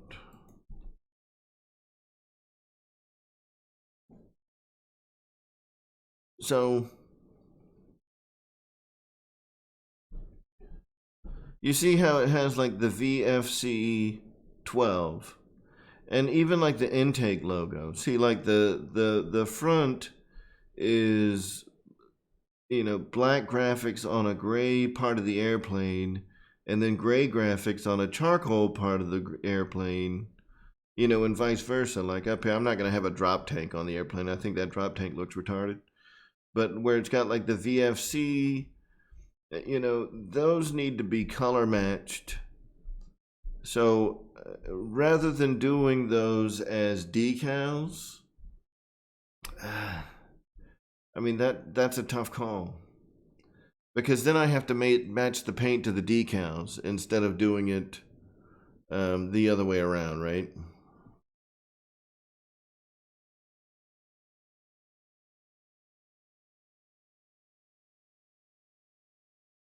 It will be challenging, but it's not going to be overwhelming. This isn't an impossible paint job by any means, but it will certainly be a challenge, which I dig that. And at first I was all concerned, like, man, how did they do that? But then I realized that like that back part right there, that's a shadow of the port side vertical stabilizer, casting a shadow onto the white. When you see the other picture that I showed of the plane, kind of sitting in a bank, you can tell that that's not really there at all. So, yeah, what I would probably do is paint the lines using a stencil. And even where it says intake, inside those little lines right there, I could have like individual stickers on there, like low tack vinyl stickers that I can apply, paint it, and then remove the stickers and the template, and just have the charcoal area left over. So, and I got to figure out what it says on the gear door right here, because, obviously whatever that says has to be on the plane. I got to have that. Anyway, so this is the deal. I love this plane. I might even print up a couple of missiles and paint them, to match the missiles that they have on this thing, because they now like the red lettering on the front and at the top of the horizontal stabs, and the red stars on the I'm sorry, the lettering on the vertical stabilizers, the red stars here and the red stars on the wings. I may have Callie do those. and like all the Air Force, you know, the stars and bars, and you know, all of the other stuff on the plane. I would probably have her do most of that. But there's some of this stuff where I'm gonna need templates, and I'm just gonna have to paint it. But anyway, yeah, that's what I'm doing with Dustin's F-18. So it might take a while. And that's okay, because the other thing that I'm going to do with it is I'm going to put the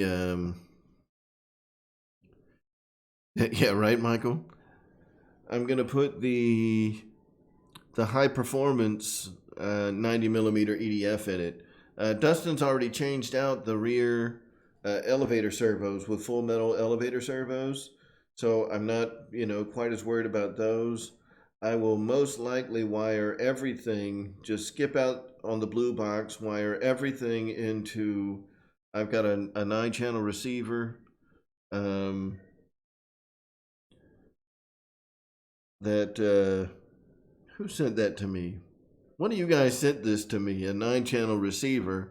You know, so thank you to whoever did that. I can't remember who sent me that thing. That's upsetting to me.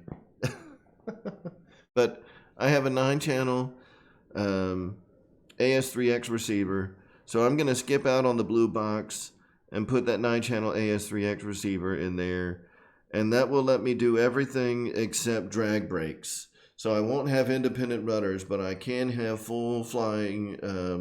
I can have the Tailorons, and I can have full span flaps if I wanted them. You know, so we can get pretty crazy with flight modes and stuff with a 9-channel AS3X receiver, and see how this thing flies. But this will be a flyer.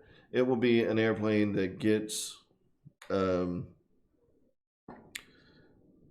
lot of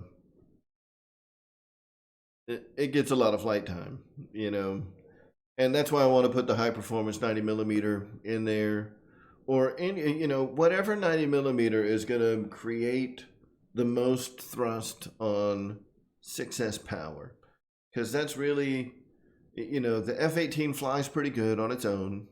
It doesn't need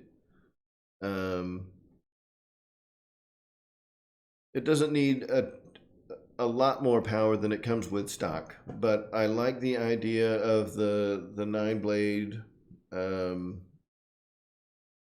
or the 1900 kV in runner. I think that was good that they did that.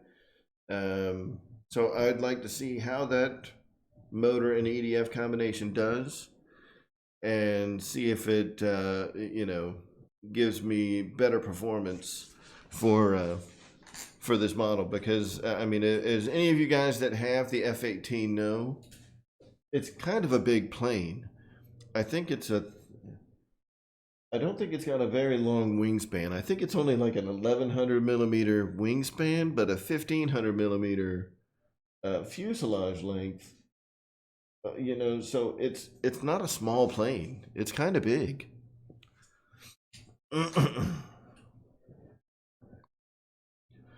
Well, obviously, Guniac. In fact, you know, knowing that I didn't really intend to fly the, you know, because I've still got the Guniac burner for my F-18, but this is an outrunner setup. So when I get this one, I'm going to be putting this in there, but I may need you to send me an in-runner version of the LED array. And for this one, we can go ahead and do, you know, the standard amber.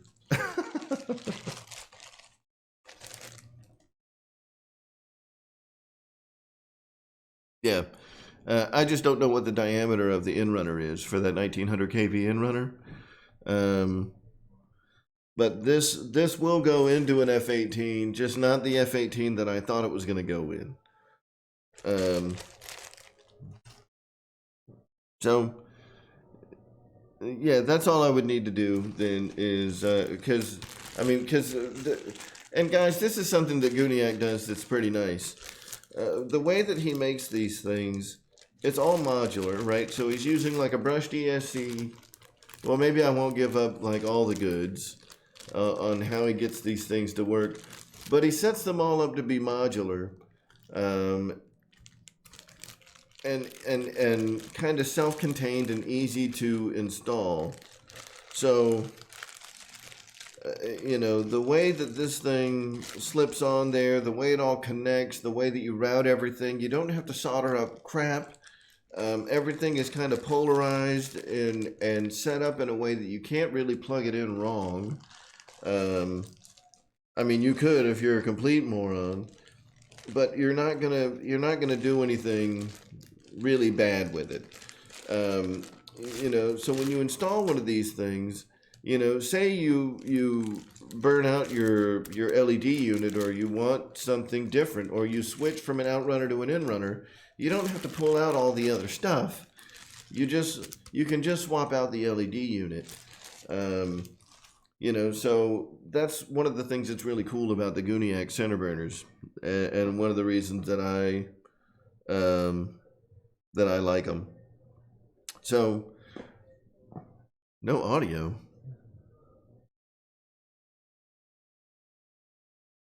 Everybody else can hear me, right?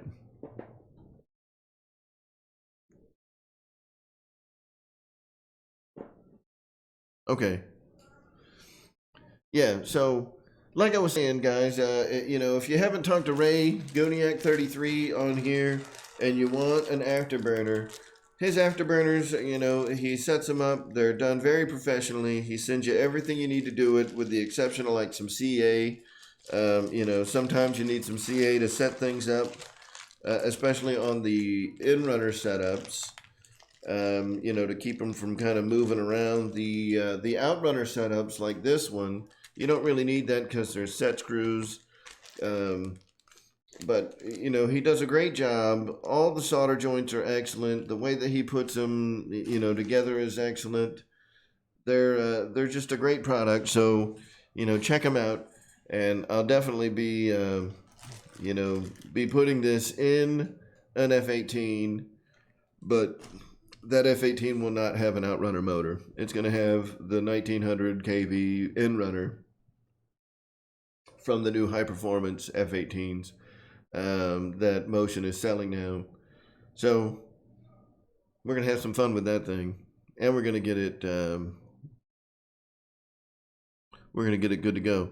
So we're going to check out a quick video that Pearl Jam put up. Uh-oh.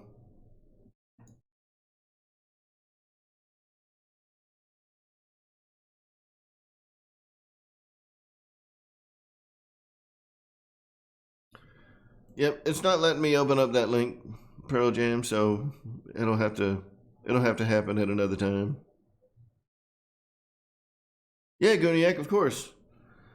You know, thank you for what you do for our community, man, making those things. Those are incredible, you know, scale details that a lot of us wouldn't be able to do on our own. So, you know, thank you for what you do for us, man. Those things are awesome.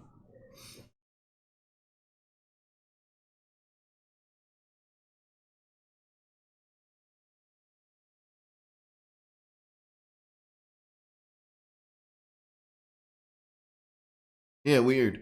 So none of the stuff that people are linking to me are working. I can't open that link I just got here. It says that you're not allowed to do hot links. Whatever that means.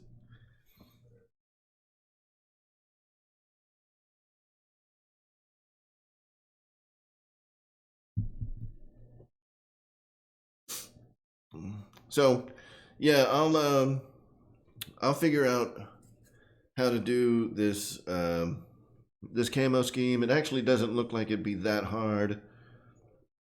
I think I may have to paint the gray first as the base, and then it looks like the charcoal, and then the white, Oh, I don't know, man. Anyway, yeah, this thing. So there's a lot of charcoal overlapping white. There's a lot of white overlapping charcoal. So it's definitely going to be a challenge to. Actually, I may do the white and then just leave the. Anyway, I'll figure it out. I'll figure it out. This doesn't look like it's going to be that difficult. Um, there's a there's a lot of cool stuff going on with that paint scheme, and I'm kind of looking forward to getting it and getting started because it just looks freaking sweet.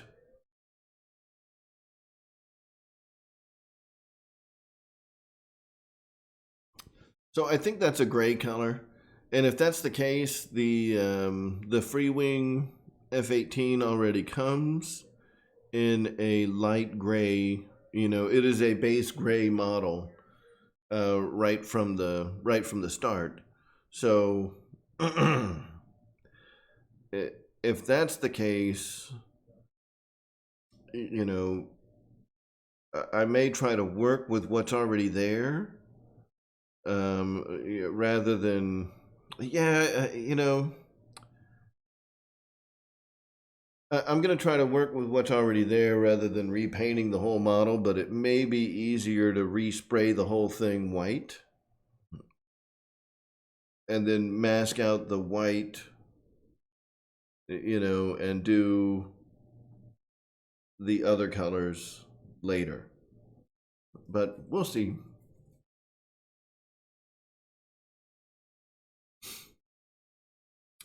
Either way, it'll be fun. This is going to be a neat, you know, neat project, neat paint job, and I'm definitely looking forward to it, guys. This is going to be a fun one for sure, and I'm sure that it'll be something neat that you know that Dustin can be like, that was my airplane.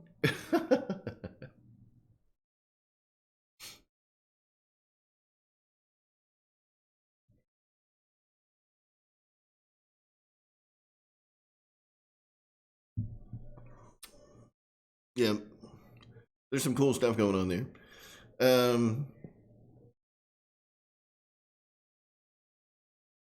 So, and the other thing that I'm going to try on this one, and I'll do it on another, you know, crappier plane that I don't care as much about, is I'm going to try and do some neat, you know, weathering effects and things like that on this airplane. Because even though I plan to fly it, you know, I also want it to kind of be a showpiece.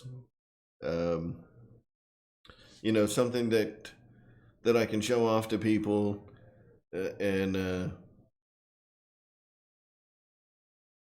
we have screening before you come. Screening. Like, do I need to? And what?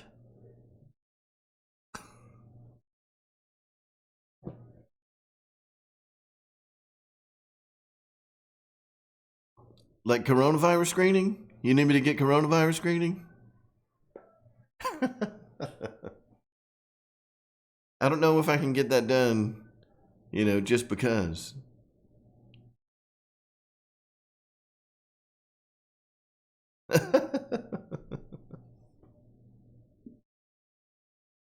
How do you get tested for that?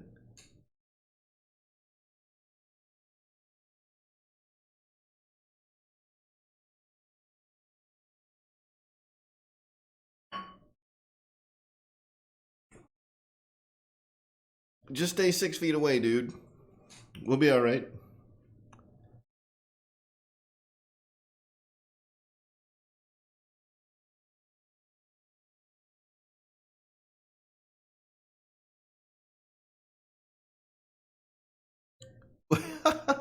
So, if you get tested for coronavirus, you have to self quarantine until the results come back?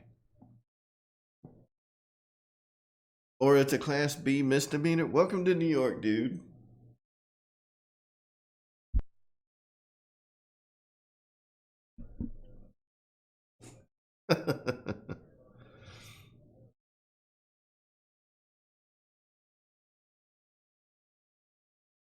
Russian? Did the Russians have a Spitfire? I know back during like World War I and World War II, we were a lot friendlier with Russia than we are today. So it wouldn't really be that surprising.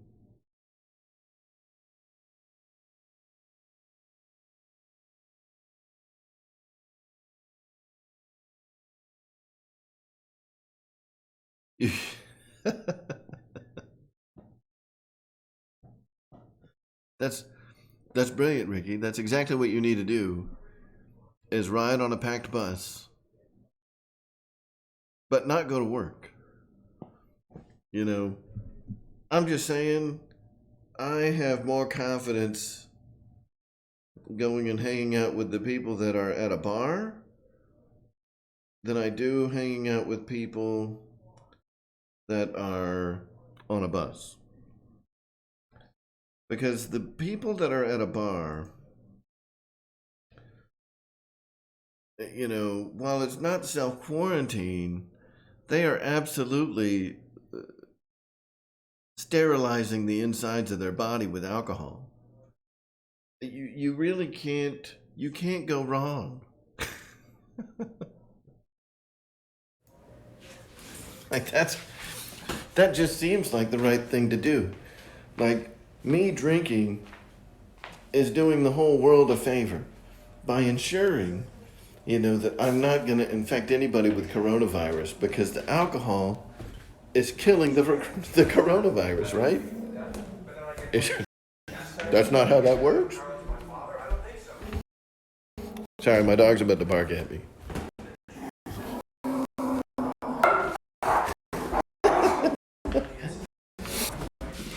This will probably get cut off again.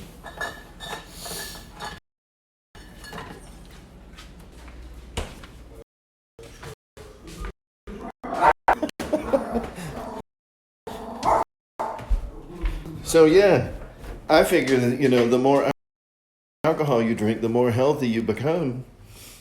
Because corona can't live. That's like opposing forces. You can't do Corona and Yingling together.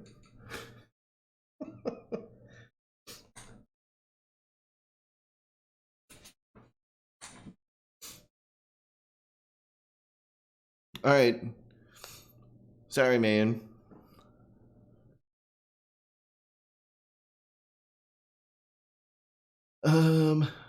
What scale is the F-18 from Freewing? I want to say it's like an 11th, 1/11th scale, something like that.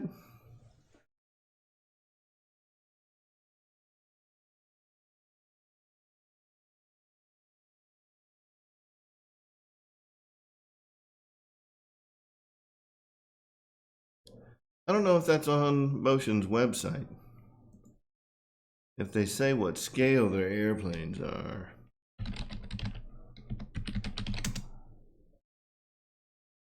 Let's take a look.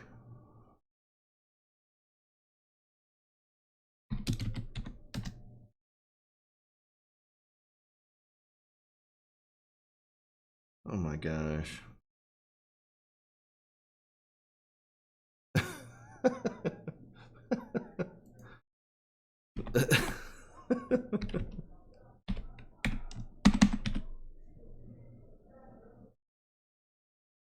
High performance.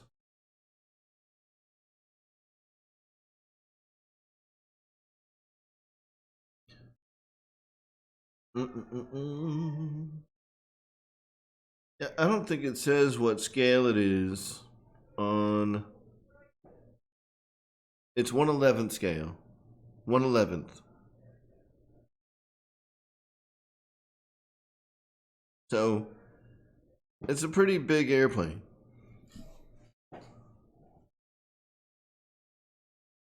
But I think that's BS because this Kraton is supposed to be 1/10th scale, and I promise you that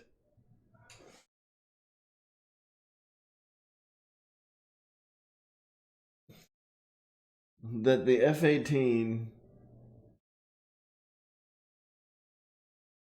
pilot is too big to fit inside the Kraton.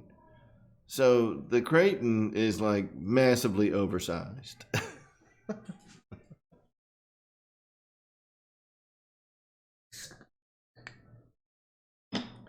Yeah, GB.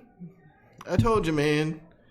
We're just going to keep going tonight, man. We're just going to roll with the crowd and see what the people want. Hey, you got your haircut?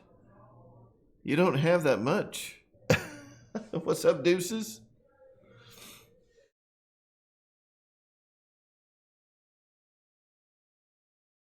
Yep, so to answer your question, Paul, the free wing F-18 is 1/11th scale. So if they have like a splinter camo kit, it'd have to be in 1/11th scale. We have an incredible resource at our disposal in the RC airframe or airplane community. It's a lady, her name is Callie Soden, and she makes incredible scale graphics. And we just kind of send her an email and tell her what we want. And then, a week later, we get a tube with a bunch of stuff in it, to make the airplane look exactly like whatever you send to her. So, if she doesn't have it already, she'll make it available on the website. She's incredible. So, yeah, you got to send her some money. She doesn't really do nothing for free. But it's totally worth it. She does a great job. So if you're looking, for that next level kind of scale appearance, to really take your custom plane and kick it up a notch, I mean, Callie's the way to go. She does an incredible job on these things.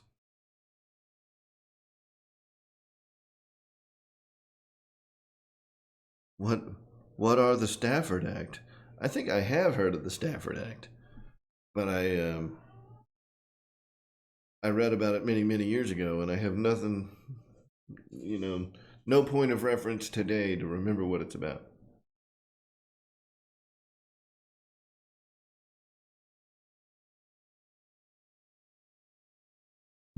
What's up, Dustin? Dustin, I gotta show you, my man, what I'm gonna do with that big sweet daddy F-18. Everybody else here has already seen it, but I'm gonna let you see it too because you deserve to.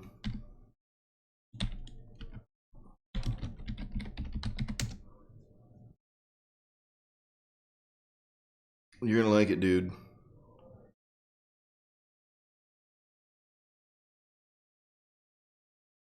All right, Dustin, are you ready for this? Are you ready to see what I'm gonna make the F-18 look like? Are you ready for this? You may need to put a seatbelt on. I'm just saying. Because this thing is badass. Are you ready?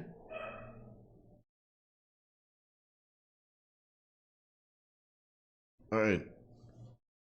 All right, Dustin, so the F-18 I'm getting from you, I'm gonna make it look like this.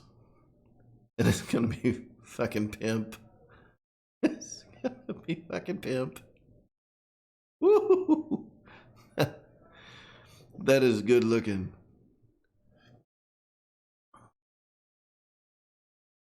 Yeah. Yeah, so the Canadian thing, that'd be cool, but someone's done the Canadian thing already. And you can already get like a Blue Angel. Man, you can't get one of these. And that thing is sick. I love it. I love this plane. I'm gonna make it look like this. And then I'll probably never fly this one either. No, that's a lie, dude. I'm gonna fly the shit out of it. Because that thing looks badass.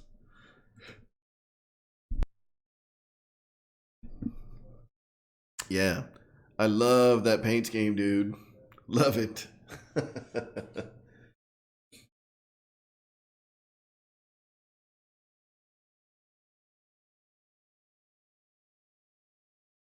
you know, I mean, either way, dude, Jeff, we'll figure it out. If it's Callie that I get to do it, if I get your wife to do it, if I get my wife to, I mean, either way, it all works out the same. I don't care who does it, as long as in the end, I've got, the decals that I need to make this thing freaking bombastic.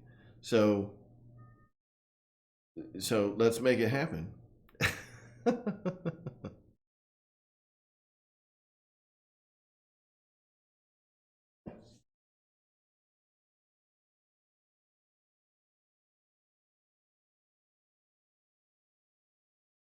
Well, what, Kevin? That's what babies do. That's not a bad idea though to do the maiden flight before I paint it. That way I can get all the kinks worked out, and if I smack it, it just happens. And I'll just break it in half before I put, weeks and weeks and weeks into painting it and making it perfect. So, we'll see what happens. Do they have a mask kit that is exactly what I'm looking for?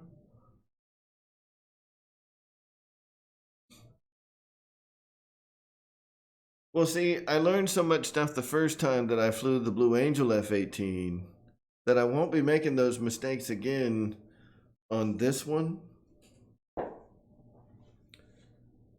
See you, Captain Photon. So,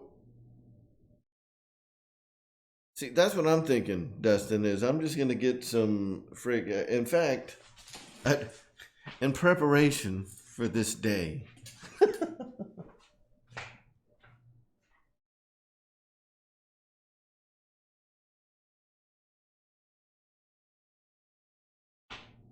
I went ahead and bought the mask and materials.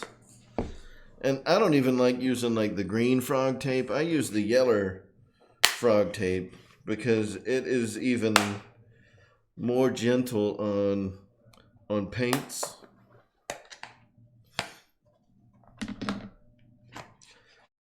So I get the yellow frog tape, and it's pretty low tack stuff. It's made for to be real gentle off of on painted surfaces and shouldn't rip the paint off with it. So I got the yellow, and then I also got it's almost like a lavender color. It's the same as like the painter's tape, the blue painter's tape, but the lavender stuff is also real delicate, real low tack stuff where I won't rip the paint off when I'm masking over 2 or 3 layers of another paint color. So, and I got a big can of acetone so I can start stripping the paint off of my 64 millimeter F16, so I can do an Arctic camo, like a traditional Arctic camo, like on the HSD F16. I'm going to do that on my 64 millimeter F16. See ya, I just got here. Have a good night, man. Thanks for hanging out.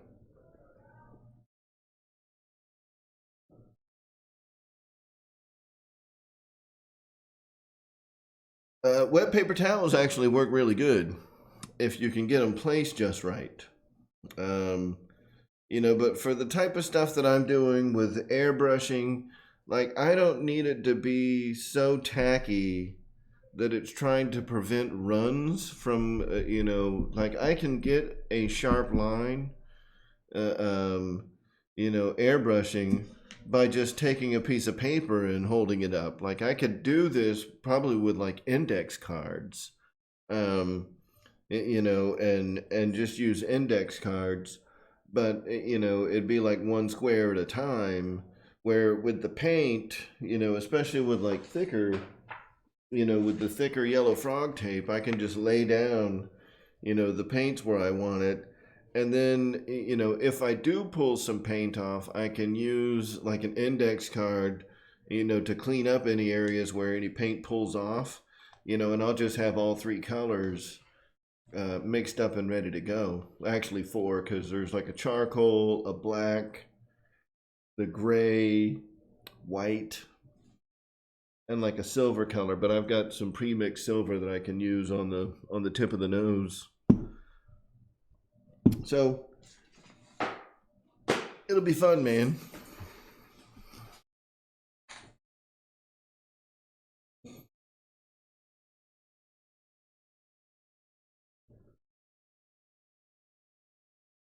No, the green does work great, Jeff, and I use the yellow because even the green I've had pull tape off. The yellow is a little more gentle right off the roll, where and if I don't do it right off the roll, I'll take it and I'll put it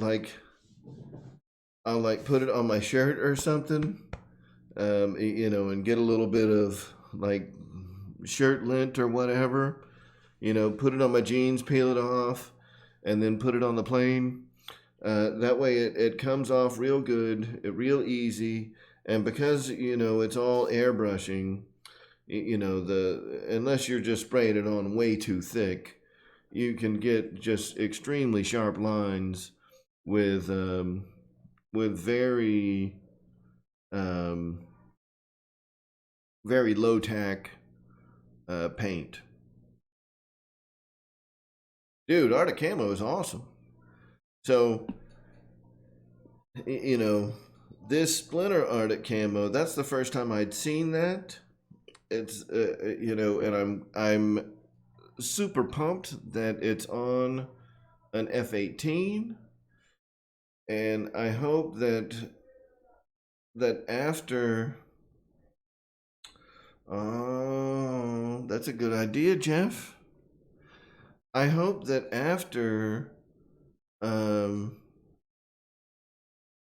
this March Madness thing, that Free Wing does something else in the future, because I will, definitely be having some pictures of this airplane, and I certainly plan to go totally scale with this aircraft on the insides of the, I may even go all out and do like a 3D printed cockpit and do all that craziness too, because it just deserves, to be that badass. It deserves to be a bit of a showboat plane.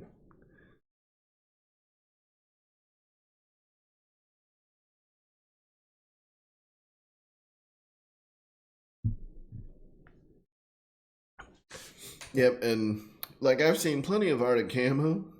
I've even seen some planes done up in like a digital camo, but not.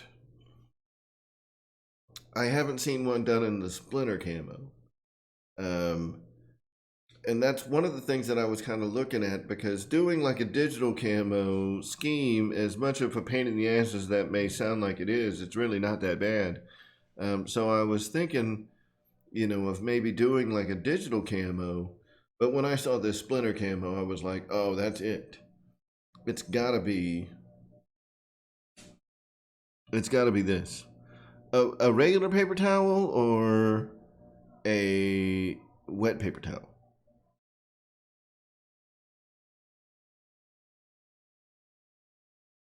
Yeah. Yeah, and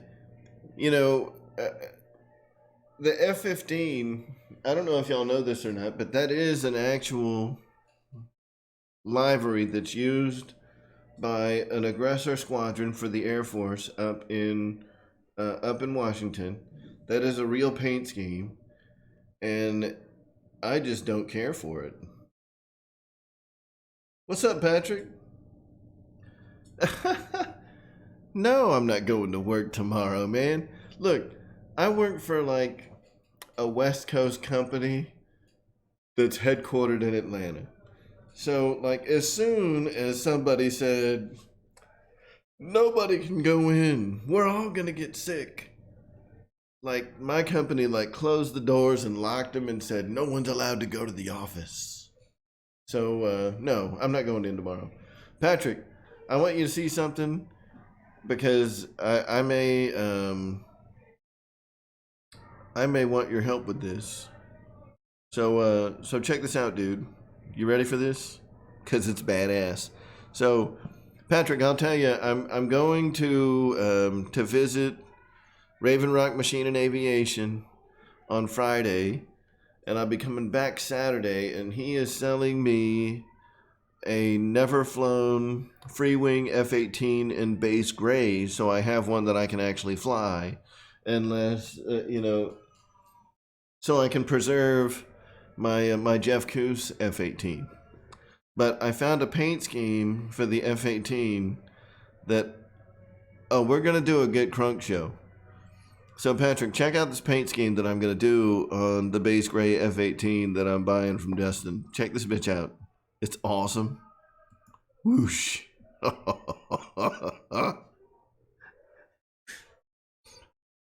That is badass. I don't care what anybody says.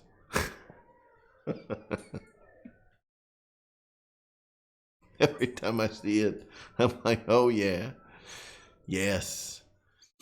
Big Navy aggressor squadron, splinter Arctic camo. Like, that thing is sweet.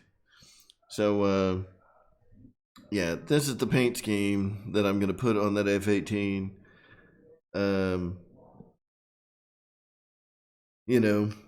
And I know that you've done some crazy paint jobs yourself, so I may be asking you for some tips and tricks.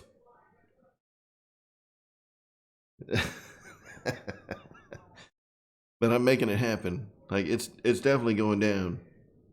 Cause that thing looks awesome. Man, I gotta have it. I gotta have it.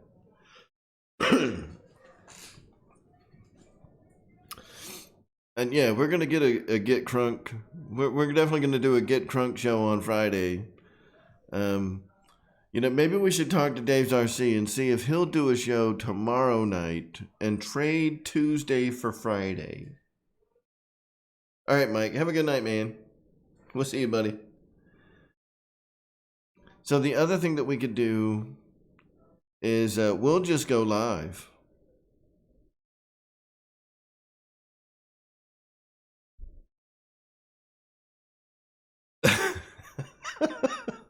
Wait, Dustin, there's going to be kegs?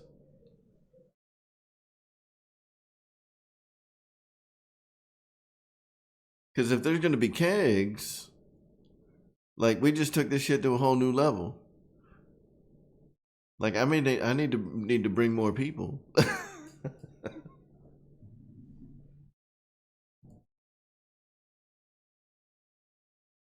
All right, let me see if I can pull that up here, Goody. Yeah, but getting a keg right now in the current state of the world might be a challenge.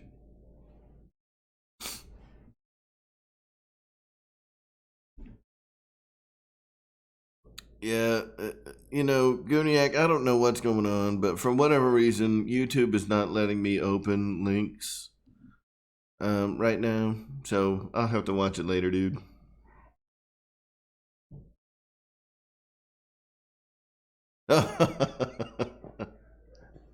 So, so Randy, what you're suggesting is that I should do a Frank the Tank. Oh, Jeff. Dude, if I get this F-18 done in time for Joe Nall, you bet your damn ass it's going to be there if Joe Nall is happening. I mean, good to see you, sir. And, oh man, they both look badass besides each. Yes, they will look badass. And there will be no one else with this freaking. Nobody else will have an airplane like this. Because no one's going to put that much work into a free wing foam plane. That's going to take a long ass time to pull that off.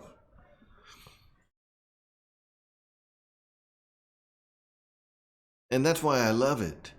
You know, I want something that's unique, that's that's real, that really exists. It's not like a fantasy, but it's unique, and no one's gonna put the effort into doing it. You know, solid paint schemes, you know, a line here and there, whatever. You know, everybody's down with that. But this thing is just like, woo! I love it. I love this plane. I love it. Yeah, I think that's what we got to do, Jeff. Patrick, I will fly this one. You know, I don't know if these planes ever crashed or not. The Jeff Coos plane, like that one, that's special. I may actually donate that plane to the Captain Jeff Coos Memorial in Smyrna, Tennessee. I just got real emotional when I was making that plane, and I know it sounds goofy and cheesy and whatever. I may gut all the electronics and put something, you know, put some kind of weight in the canopy. I may donate that plane to the Memorial Museum that they've got up in Tennessee, because, you know, because it's too nice to crash. And it is what it is. But this one, yeah, I don't care how much work I put into it. It was never a matter of how much work I put into the plane with why I wouldn't want to fly that one. You know, I could put 100 hours into a plane and take it up and crash it and be okay with it.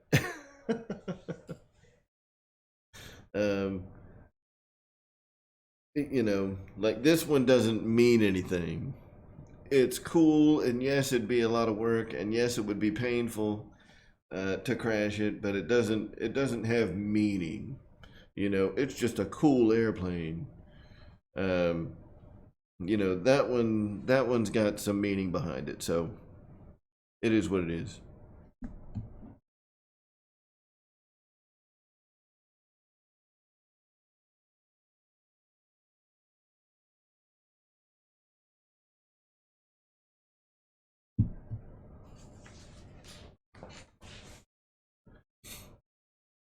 That's what I'm doing, EQ. I did see the new Flex F100. I'm glad you mentioned that, because I like to show new things.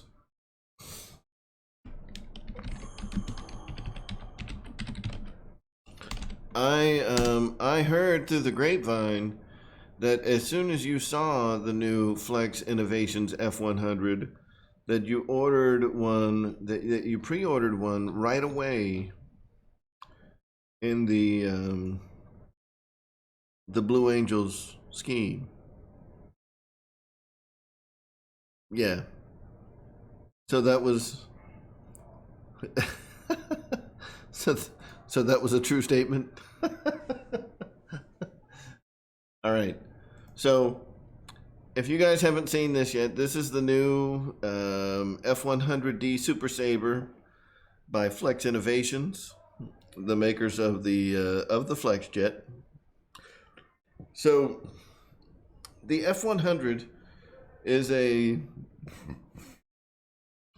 if I'm not mistaken, I think I have my history right here. The F100 is the successor to the F-86 Sabre, right? So the F-86 came out.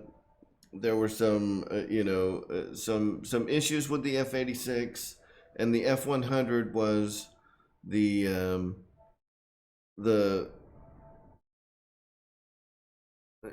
successor to it, where there was a lot of aerodynamic improvements that were made, but it still got, the through fuse, kind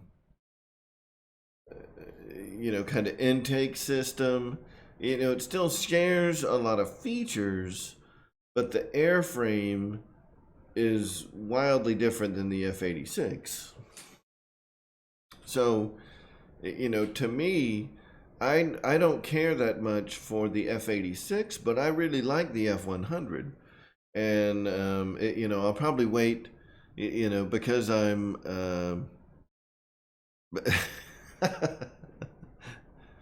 because I love to see, other people's problems with an airplane before I spend my money on it. I'll probably wait till Patrick gets his. And see how it looks in person, see how it flies. But I do like the F-100 a lot better than the F-86. And I have a feeling, just having flown the F-86, the way that the F-86 turns, I know a lot of people really enjoy it, but to me, I can tell a difference. I don't like the way that a F-86 handles in the air. It is not the same as other airplanes. It flies different. And it's not just the difference between like a foamy or I'm sorry, like a prop plane and an EDF. It has some strange handling characteristics, and I can't really put my finger on it, like exactly what it is, that I like or don't like about it. I just don't really care for them. By the looks of this airframe, it looks like this will fly more like what I expect a jet to fly like, if that makes sense. Oh, I guess I have to go through them manually now. So, yeah, here's all of the the info. I like how it's got like a wider fuselage. This looks like they were getting kind of out of the, hey, let's take a World War II warbird and throw a jet engine in it and hollow out the fuselage. There were more design considerations taken with the F-100. This was made to be a jet from the ground up. Instead, it almost looks like the F-86 was, hey, let's take all of these, I don't know. I don't like the F-86.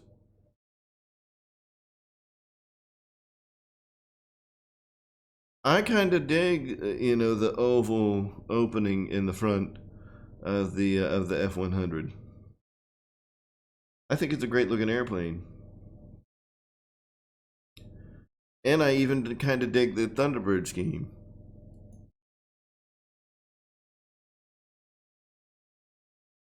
So, yeah, I think they did a good job with this. And I know that a lot of people have expressed some interest. That's true. Deuces, it is a swept wing like the F-86, but the way that swept wing is shaped, you've got a lot more surface area on the wing. It looks like it's going to be a little lighter wing loading. Because you've got a longer, what do they call that? A longer chord route, something like that. I don't know. Patrick is the guy that knows a lot about airplanes. What is that section? The wing. Yeah, but is it the wing root where it attaches to the fuselage? I know that that from the front, from the leading edge to the trailing edge. Yes. The leading edge to the trailing edge is the chord of the wing, but where it attaches to the fuselage is the wing root. And that area is wider, it's longer from the forward portion of the aircraft to the aft end of the aircraft than the F-86 is. And I think that that's going to make for better wing loading and a better handling aircraft. You know, it's not going to have some of the odd, weird tendencies that an F-86 has. I hope, you know, and that's kind of what I want to see is, you know, I want to watch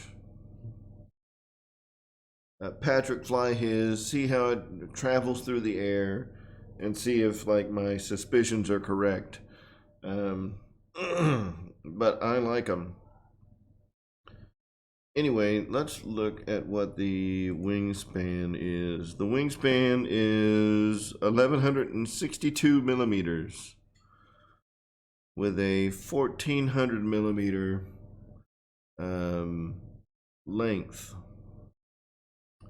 Without the pitot tube. I like how they point that out. That's without the pitot tube. And the pitot tube does look like it's about 12 inches long on this thing.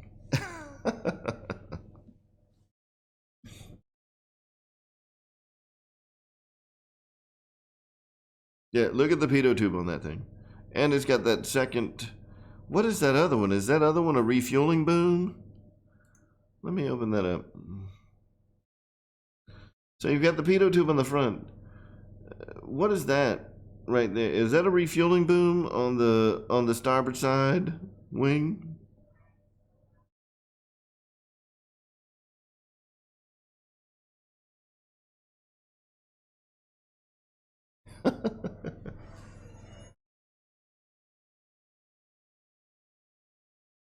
Yeah, there you can see it.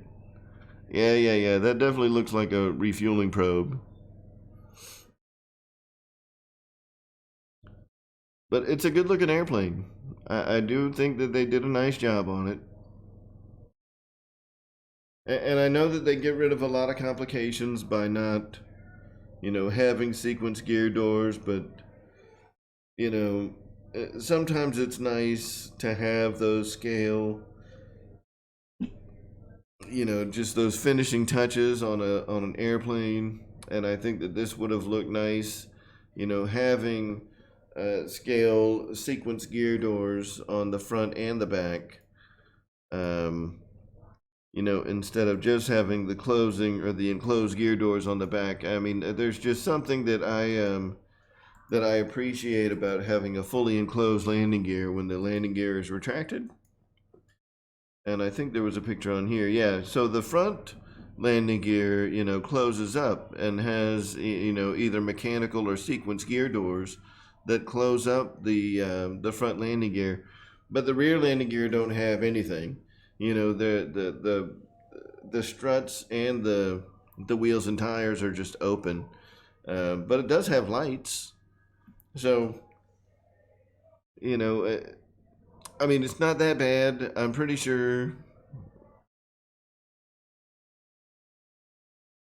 You know, it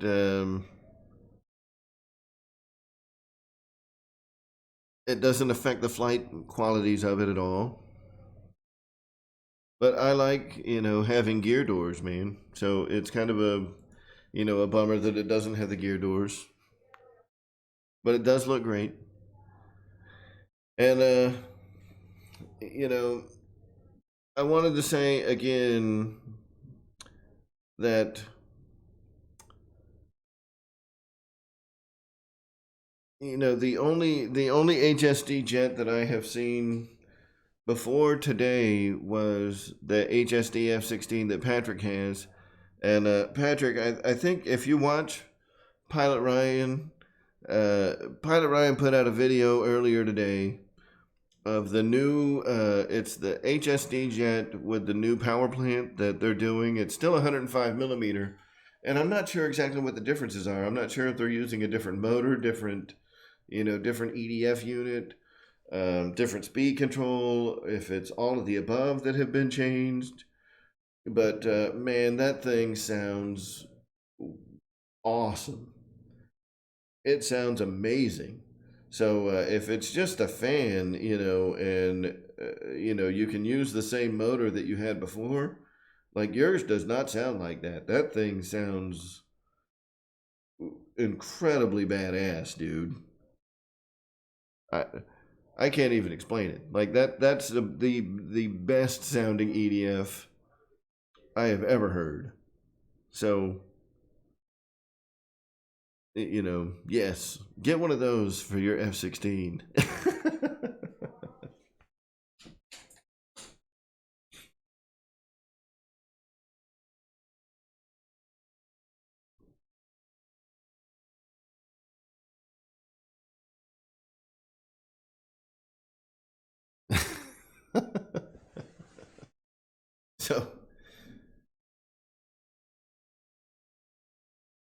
So, what else is going on in the world of RC this week?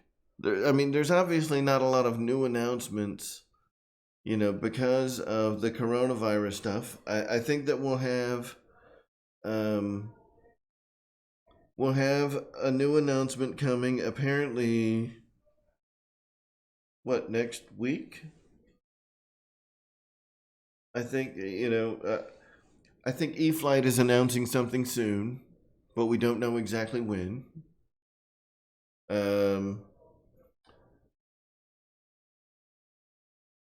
And that'll be interesting to see what that is, you know, because their last couple of airplanes, like I don't think they've done a jet yet in 2020.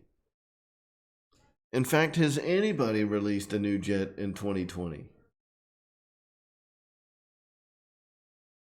Yeah, right. I know, Ryan. I know you've flown it already. Um, so I don't. Other than this flex, you know, the F-100. I don't know that there's been any other big manufacturers that have announced new jets in 2020. Was the T-33? Was that a 2020 plane? Maybe it was.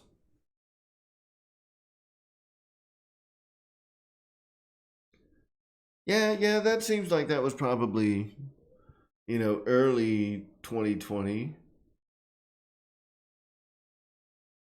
And yeah, I mean, the T-33 is a great plane. Don't get me wrong.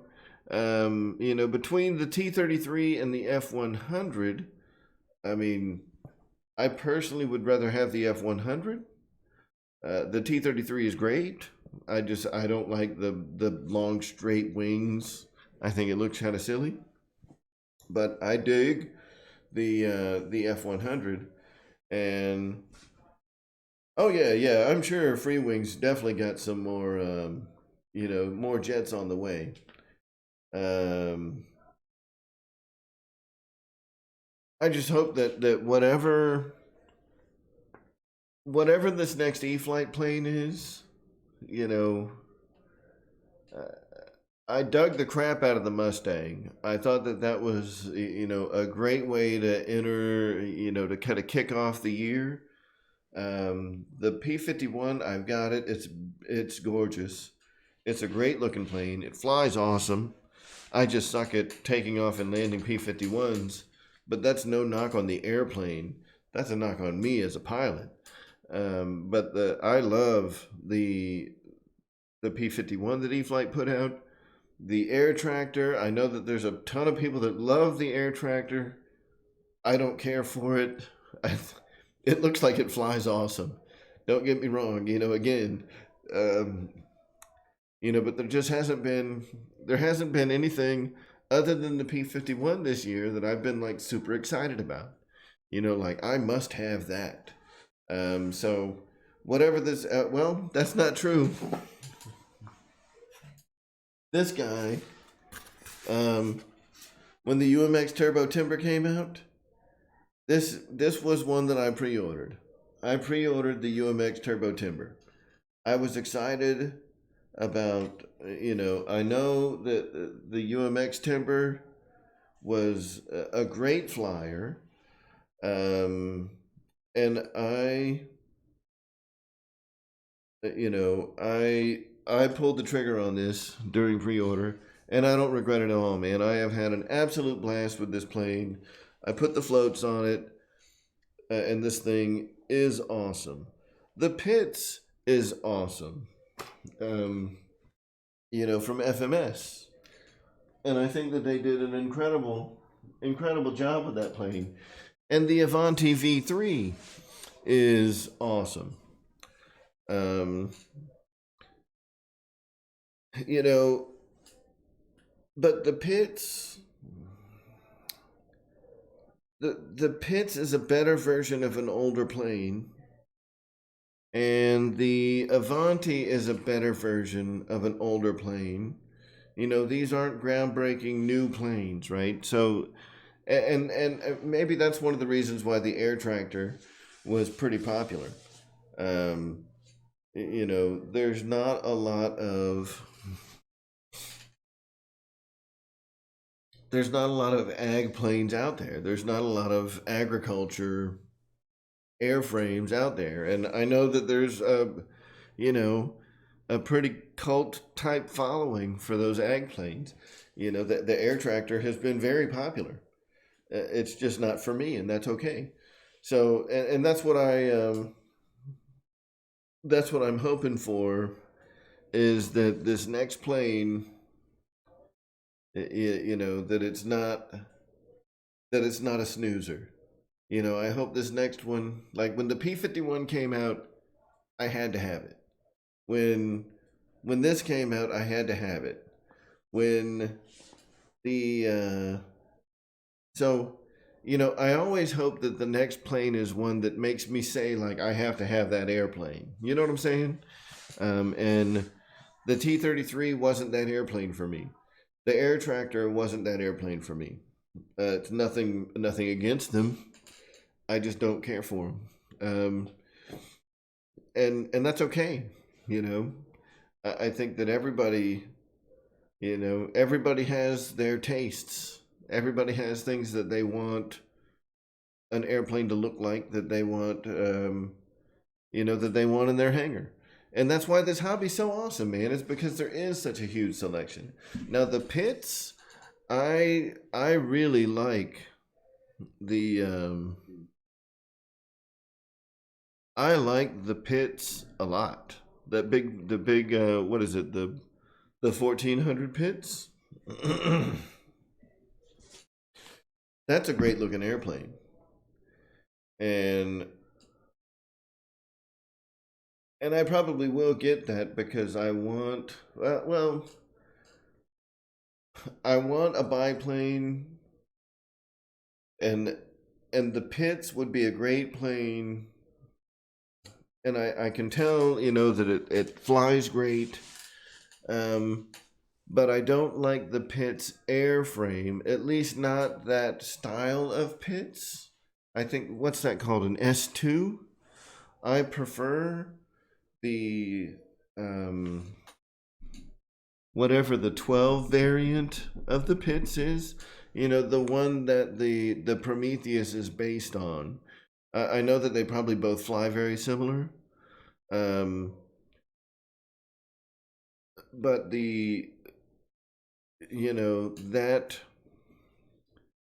12 variant of the Pitts, and maybe it's a Pitts S12, B12, something like that.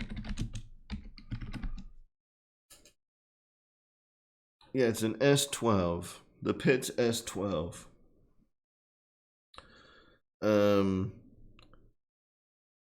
I like that airframe style better than the Pitts S1, and that's just me.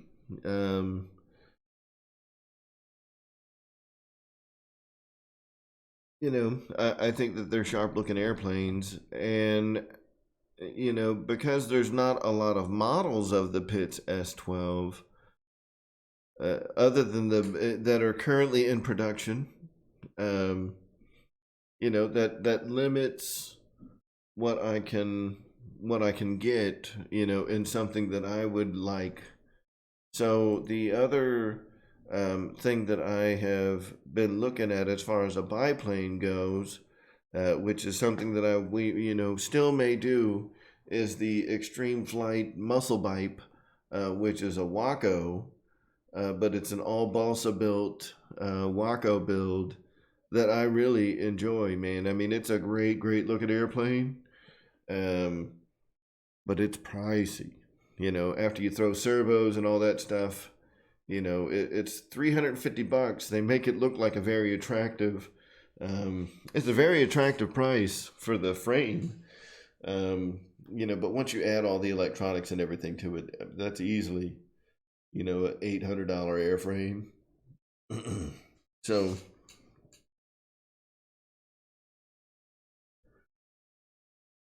hey, Jeff. Hey, if we're gonna do a live show on Friday, you gotta bring your midgets. Everybody keeps asking for midgets. Like this is as close as I got, dude. I got midget airplanes, man. That's it.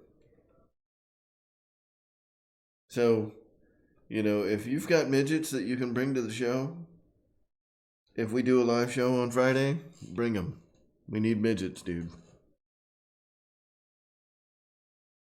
Oh, and for those of you that were not here at the beginning of the show, I wanted to as you can see, I've got the UMX Turbo Timber on floats.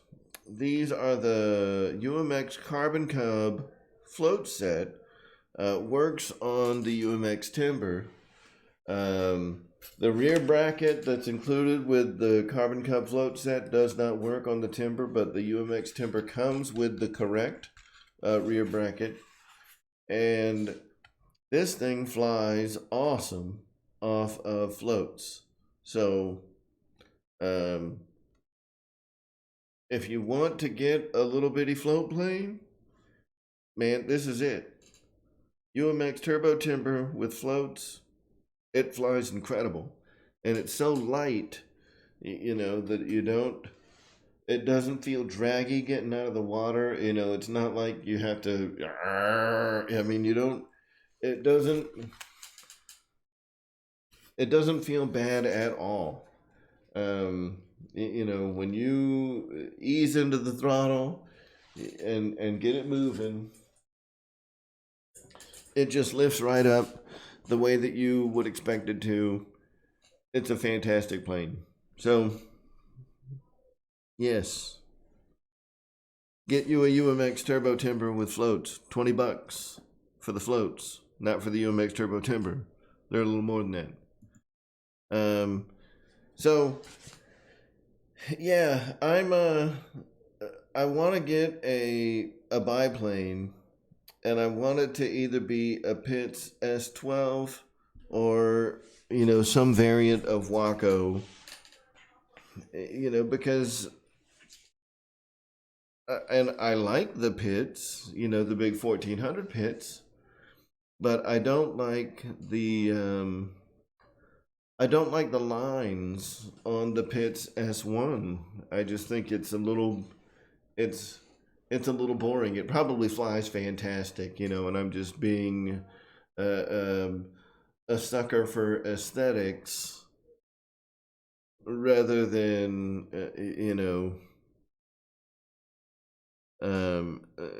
rather than giving the credit where it's due to the airframe. So the number of planes that I have, I think I counted them the other day, and I have I think 15, or maybe it's 17. I don't know. It's in the teens. It's getting pretty close to 20. No, Patrick, I'm actually ahead right now. Because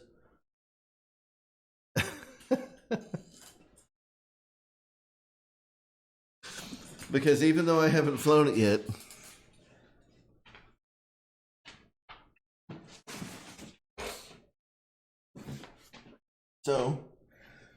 so far this year, I've done the Havoc, I've done the UMX Turbo Timber, I've done the Blade Nano S2, so that's not an airplane, but it's still a flying object. I've got the Dynam Focke-Wulf FW190, the Dynam P47, the Mustang, the Fokker D7, and I'm getting the and I'm getting another F-18 that I'm gonna do in the Splinter camo. So I'm ahead right now. I can take a couple of months off.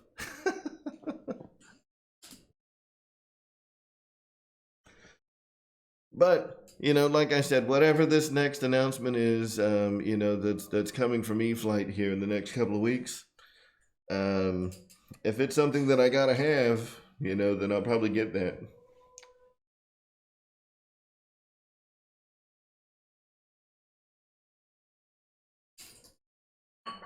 All right, guys, I will be right back.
All right, sorry, fellas. So, yeah, the only one that I haven't flown yet is the, no way, Brian, this chair is awesome.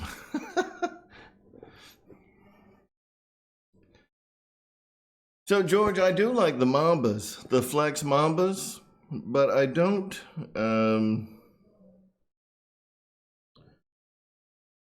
like the, I don't need a 3D plane. I don't need a plane that can get, like, whacked out. I want a plane, you know, that I can fly more scale. So, Fred Barron, it's good to see you, buddy.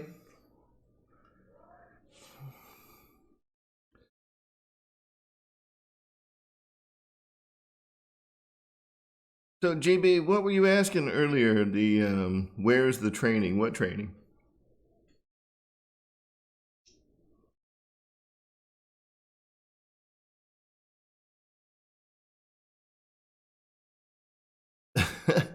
I mean, that's a good idea, man.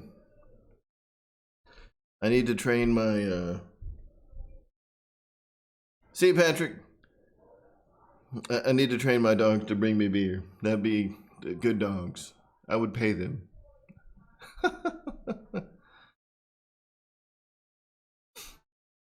Why, what live? So, GB, I'm not. What is Hangar 18? So I don't have 1,000 subs yet, but when I get 1,000 subs, I will definitely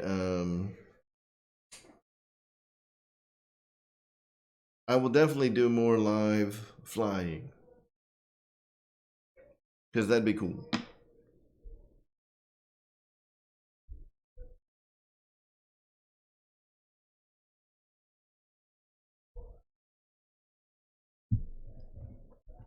Kenny's not dead.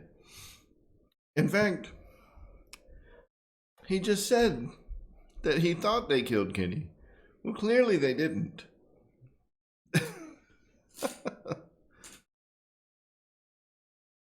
I mean, thank you, sir. Well, I talk about RC airplanes and drink beer at the same time, and it's funny.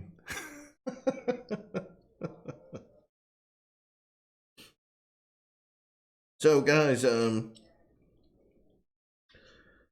because of coronavirus, I got a mandate today that says that I am not allowed to go to work.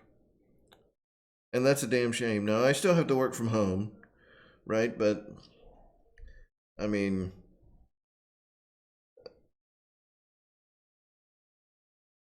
it's, and I will, I'll do my work from home.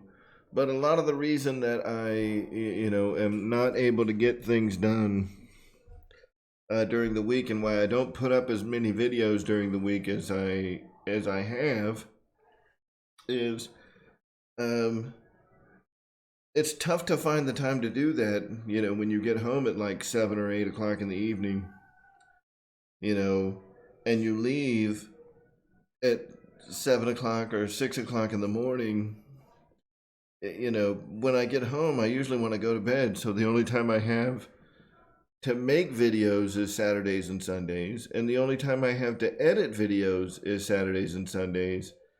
And the flying weather's been good lately. So I'll be at the field, 6, 7, 8 hours on Saturday or Sunday. And, then it's time to edit and I'm tired.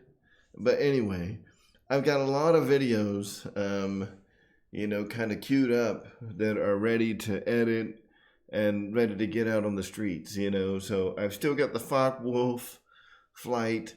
I've got the P-47 flight. I've got the P-47 build. I've got a Havoc build. I've got, 2 different flights on the turbo timber, both the land-based turbo timber UMX and the float fly of the UMX turbo timber. Man, I've got a bunch of stuff. Some flight videos of the little blade. I've got a bunch of stuff that I got to get out there, guys. So hopefully the coronavirus will make it where, like, when work stops at 5, instead of having to drive for 2 hours to get home, I can get started on editing videos, and I can stay up a couple of hours later working on them, because I don't have to get up until right before work starts for the foreseeable future. So,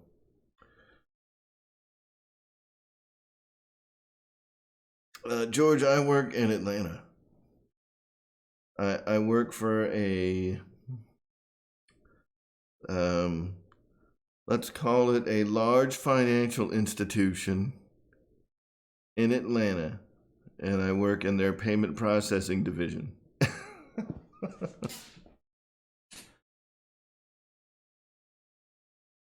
I know, Ryan, and you are the king rat for a reason. I am still young, and I'm stupid, and I don't have the wisdom of age yet. And someday I will learn that I should have been staying up till 2 or 3 or 4 in the morning, editing videos and only getting 2 or 3 hours of sleep that night. But for right now, I'm just a slug, and I go to bed at night.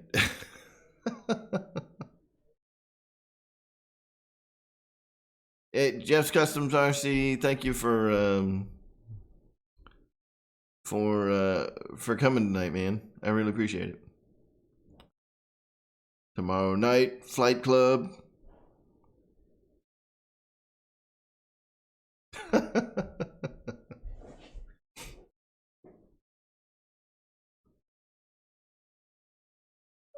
Dustin, I do not work for the IRS, but I'd prefer not to say what company I do work for. Let's just say that. I don't work for any government entity.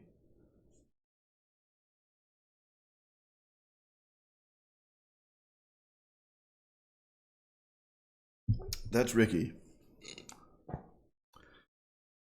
I don't work there either, Troy. I don't think well, that's not true. They do have a payment processing division.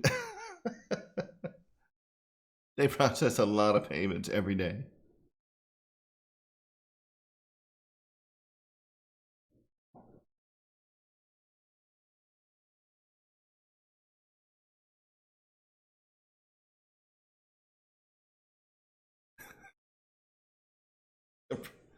And they have a discrete payment processing division. You know, they'll make it look like you were somewhere else. It's not Fiserv, Keith. But what we do is the exact same thing as Fiserv.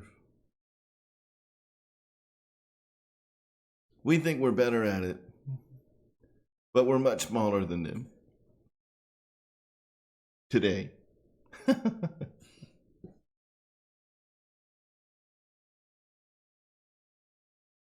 So, guys, I know that there is no super chats on my channel yet, but I wanted to give a big shout out to Fred Barron, who just did a donation to my PayPal. So thank you, Fred. It is very much appreciated. You are certainly a friend to the RC community, and I know that I speak for all of our, of the YouTube RC hosts when I say how much we appreciate what you do for the community and how much your contributions truly help us all. So thank you, Fred Barron. You're an awesome dude. So with that said, I do want to point out that in the description for these videos, and also scrolling along the bottom of the videos on the little ticker, if you guys want to ever look at all these people trying to guess where I work, dude, I'm not going to tell you. Even if you guessed it right, I'm not going to tell you. So, my company actually has like 5 different names that would all be the truth through acquisitions and things like that. In the ticker and in the description is a link where you guys can make contributions via PayPal to me until I'm able to take super chats. I've still got like 380 more subs to get. So I got to start working on it.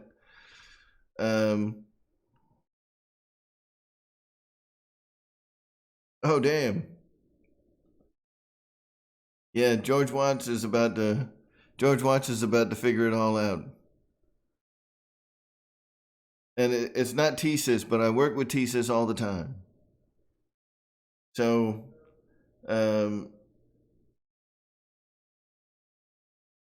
if you guys want to make a contribution to the channel, I certainly appreciate it.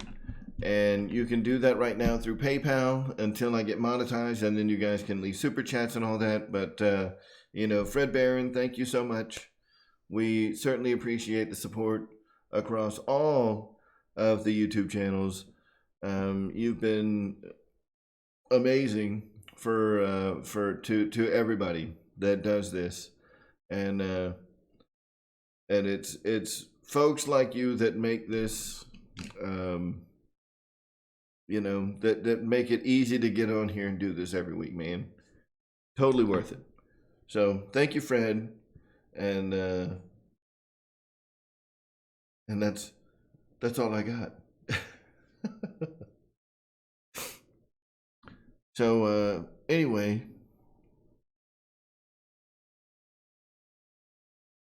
yeah, so now I hopefully will be able to get some more videos edited and put up, between now and this coming weekend. I'd like to be able to get, the rest of the videos that I have made, because, I think that there's some that you guys will enjoy, where Amy is getting a little more involved with the channel. She actually built the Dynam P47,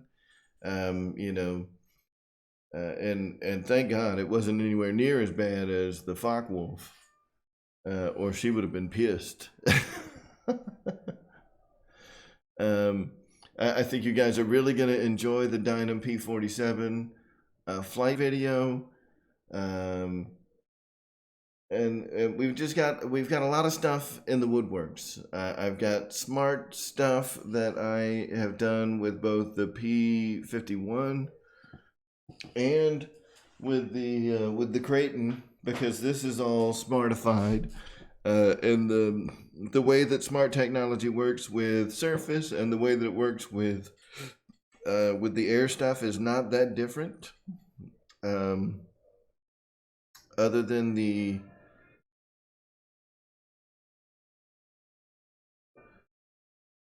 what's the next plane everyone wants now that we have the Flex F100? So, Fred, I I like the F100, and I may get it someday. I certainly like it a lot better than the F86, and that's just personal preference. I don't care for the F86. I may hold off, until I see what E-flite has in store here. Brian Chambers, have a good night, sir. Thank you for coming out.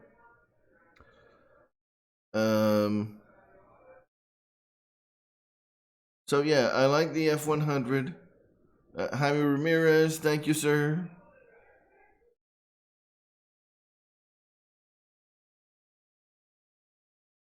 Oh, look at this. Wild Bill. Welcome to the show, man. Apparently you haven't been here before, but thank you for coming. I appreciate it.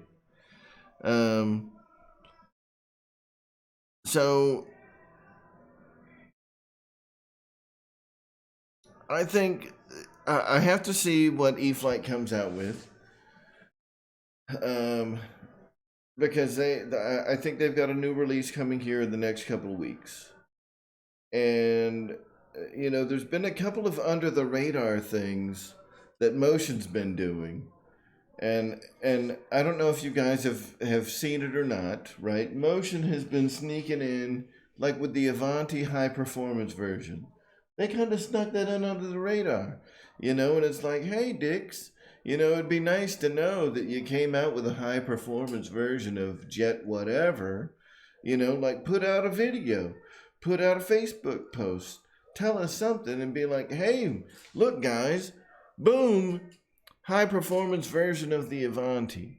But instead, they just like flying under the radar, and the next thing you know, like you haven't looked at the Motion RC website in a couple of weeks, and then you look at it and you're like, where'd this high performance Avanti come from? And that's how it was for me like a few weeks back. I look at the F18 and I'm like, what's this high performance version of the F18? And why is it only on the Blue Angel model? Like, why can't I get a base grain version that's high performance? So,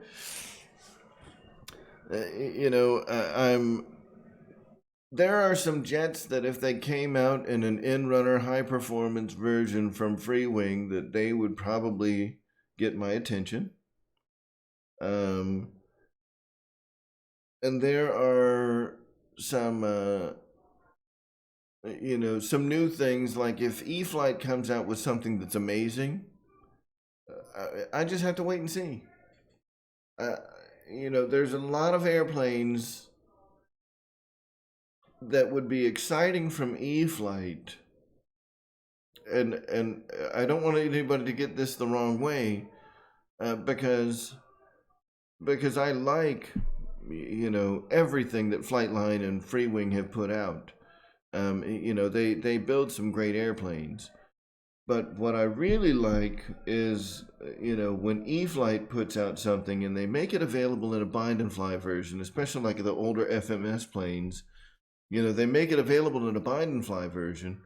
So now, for the price of the airframe and $30, I can get an AR636 or AR637 receiver that I don't have to program, which is awesome. And I can be off and flying really quick. And you know, as any of you guys know that have flown the E-flite planes that are the bind and fly, I mean, they know what they're doing, man. Those AS3X airplanes that are already tuned and ready to fly, man, they're tuned well. So I'm kind of looking forward to any time E-flite announces that, hey, there's a new product coming.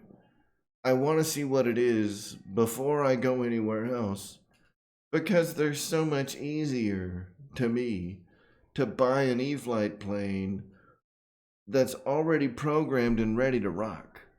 You know, I don't have to do any of that crap. All the servo wires are already plugged in, tucked away, dressed out. All I got to do is plug in a battery, bind my receiver, and start flying. Psh, easy. That's how I, you know, I mean, we've been spoiled rotten by what they've done for us. So, you know, that's what I'm looking at, man, is I want to have, you know, I want to see what E-flite's coming out with. And if they're coming out with something sweet, I may want that as my next airplane. If they're not, man, there's still some older airplanes that I have to get this year. And I think that one of them I have to get. I feel like I need to get a Flightline Spitfire this year.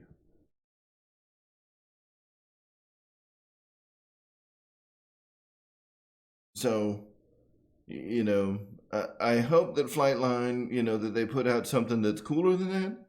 But I love the Spitfire. I always have. And that's really, if no other better airplane comes out after I get this second F-18, that's probably what my next airplane's going to be, is a Flightline Spitfire.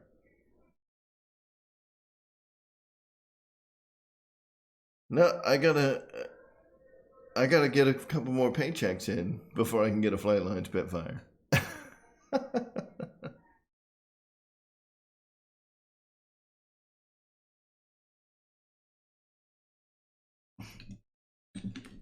You know, between the F-18 and the Kraton,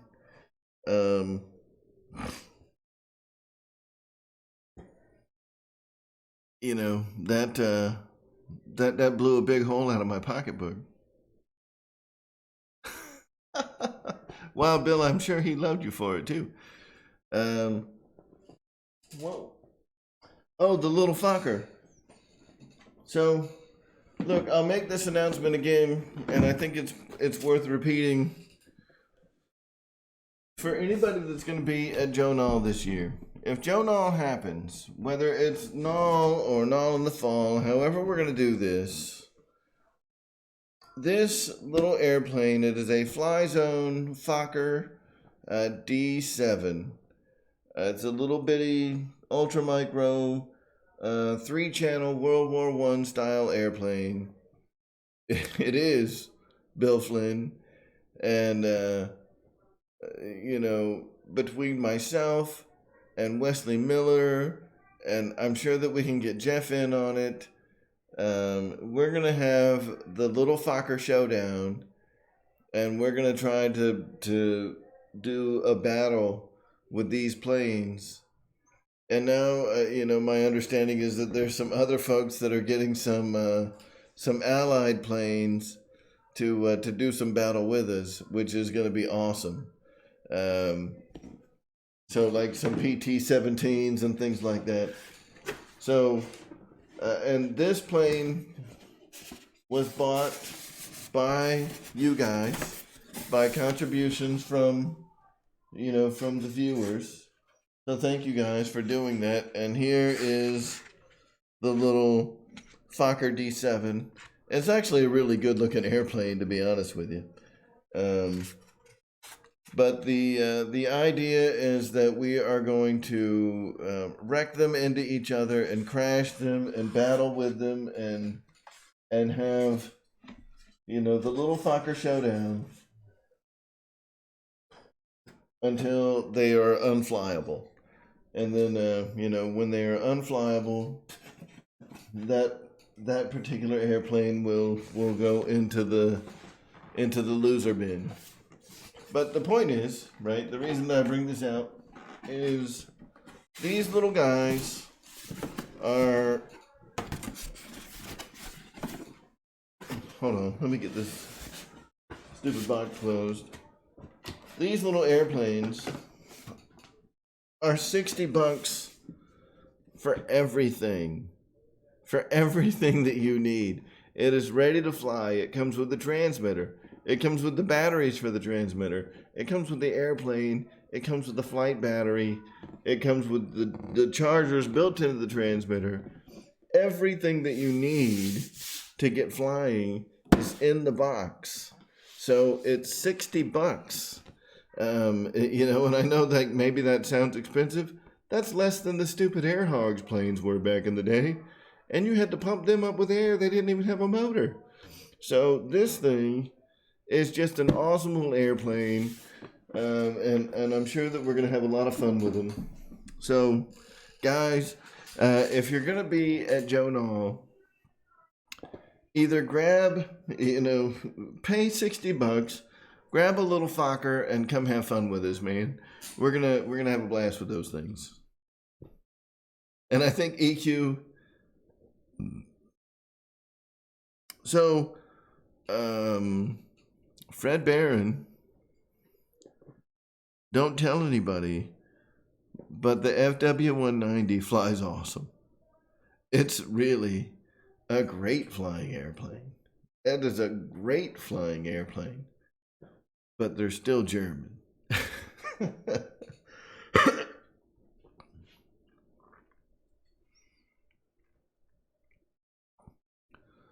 Bill Flynn, a code for what? Yeah, Raven Rock, man. Check it out. They're on... just go to Horizon Hobby, dude, and look up the Fokker D7.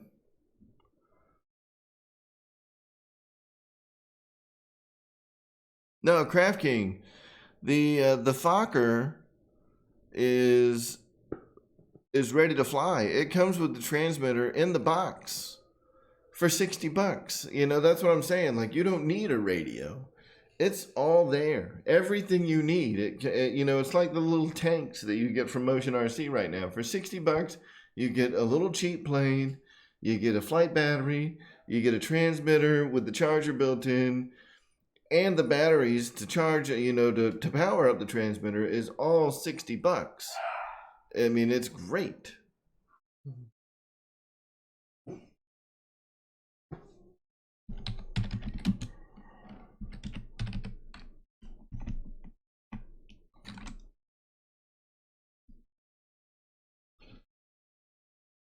All right, so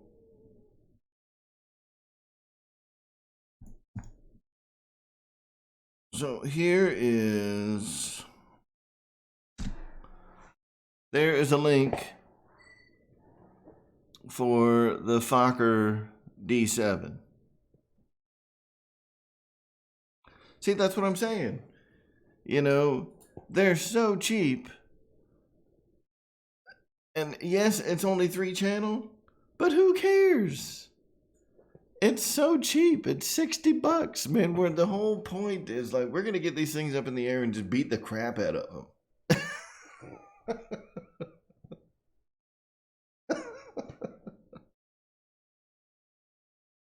And I know, like, under the parts and accessories,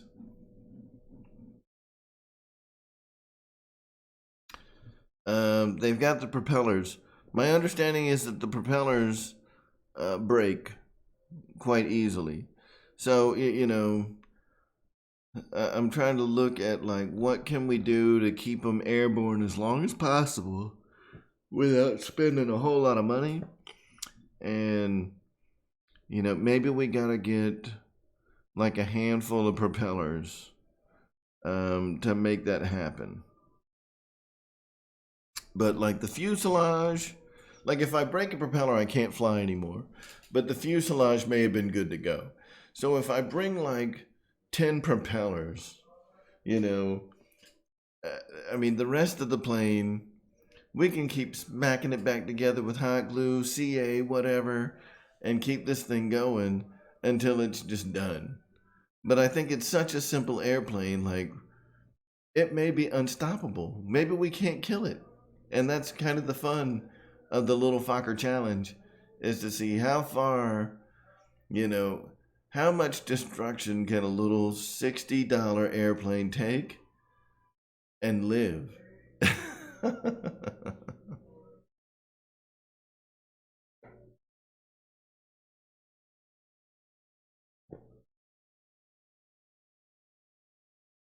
Love RC, how you doing?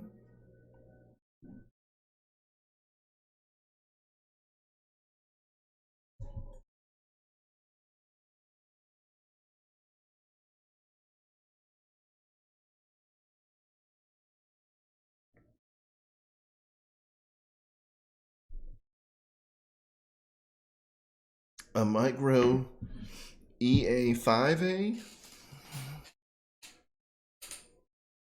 Yeah, same here, Love RC. We got kicked out of our office, man. They done kicked us out.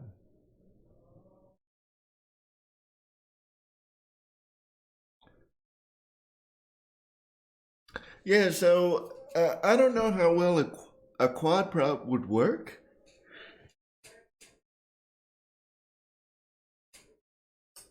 Because they're so small, but the UMX propellers might work fine. I'll have to look at like the motor shaft and see if I can put like the 2 or 3 blade UMX props on there. It's like a 4.7 inch propeller, but I don't know that the little bitty, I mean, it's a little tiny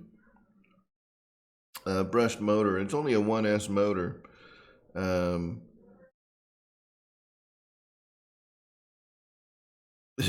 Right? It's only a 1S motor. Yeah, the props are like $3 on Horizon Hobby. So, you know, get enough props where all the people that are going to be joining us, you know, if you break a prop, you know, I'll just hand them out like lollipops at the bank.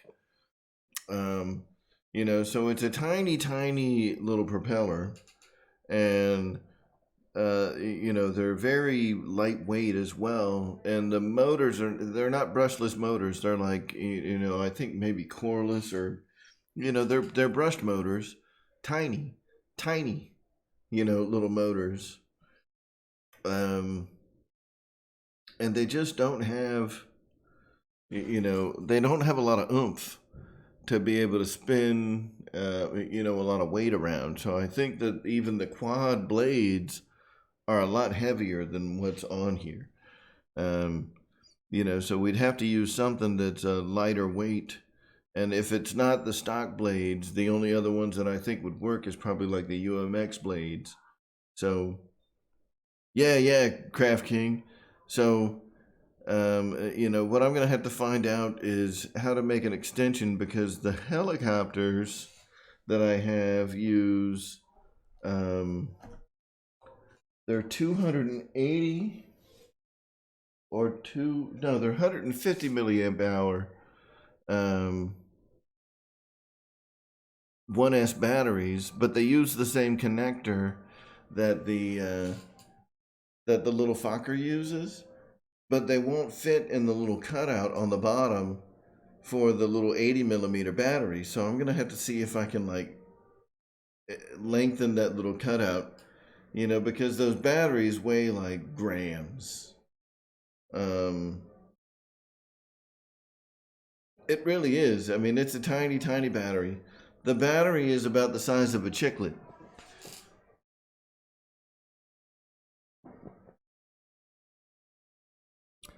Oh, yeah. The tiny watt batteries are a lot bigger than this.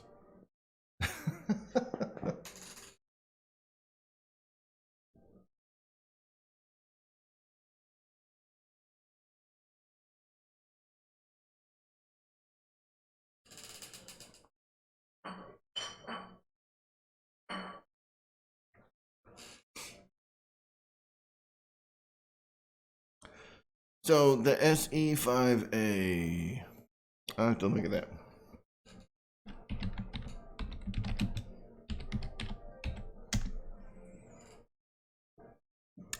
Nice.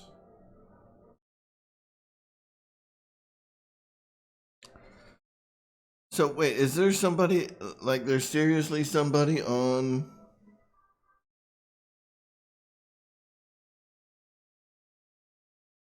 eBay who's selling an SE5A and it's more than 60 bucks?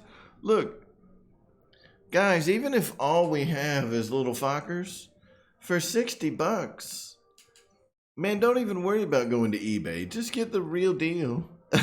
Brand new. That way you know it works. And it comes with everything, and it comes with a new battery and all that. I mean, I don't know. Just get the new one for 60 bucks. Who cares? I mean, it sounds stupid. I wouldn't really wipe my butt with 60 bucks. But you know, y'all know what I'm saying. Like, that's nothing for an airplane. Even if it's a tiny little toy, it's still a guaranteed fun time.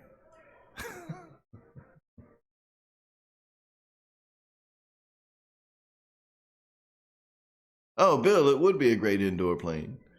You know, but one thing that's kind of funny about it is, you know, the flight times can't be good on an 80 milliamp battery. Maybe they're great. Who knows? It's such a tiny motor. And it's so light, and there's not much to drive inside of it. You know, it's only 2 servos in the motor. So it might go great.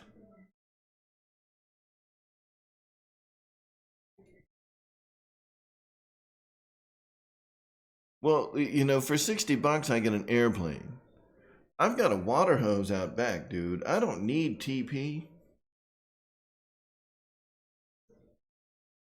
So if I have to choose between buying toilet paper for 60 bucks or getting an airplane for 60 bucks, man, I'm getting an airplane all day. Toilet paper can kiss my ass.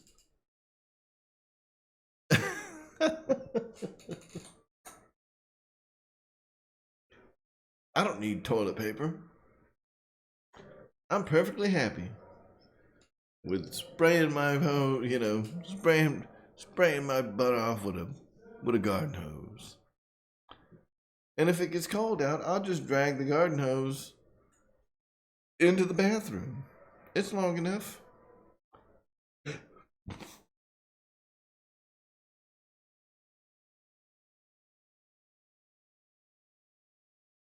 Oh, Amy's from the dirty South, man. I think she'll approve.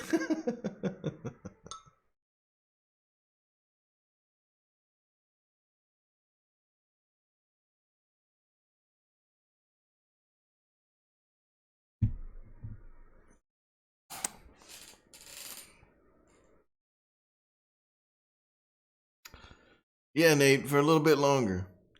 For a little bit longer. I'm gonna make it through this last beer, which I just opened. And then I'll call it.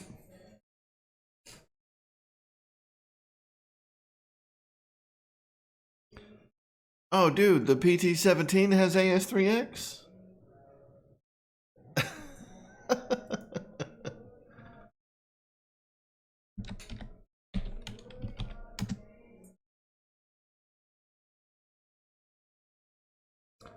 Oh, wait, that's like a real... Yeah, that's a real UMX airplane. Like an E-Flight UMX airplane. It's not like this hunk of crap that I got, man.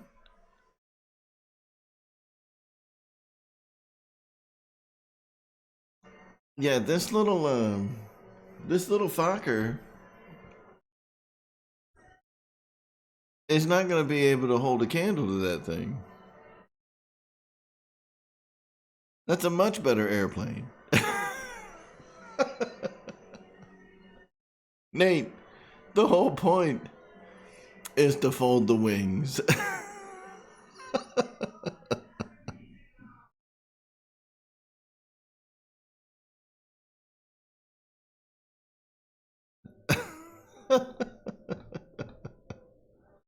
Oh wait, that PT-17 is $100. So yeah, there's a little bit of a difference. Like, I expect that plane to fly good. Look, man, the little Fokker for $60. I do not expect that little Fokker to fly well at all. Not even a little bit.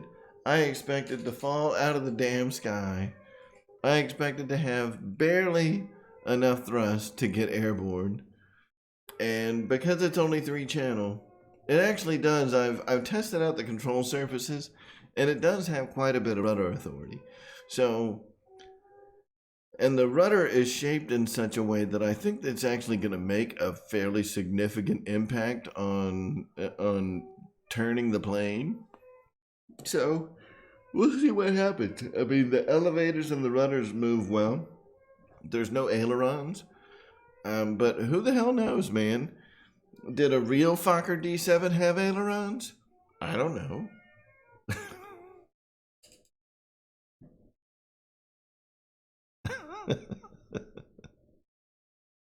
That's funny.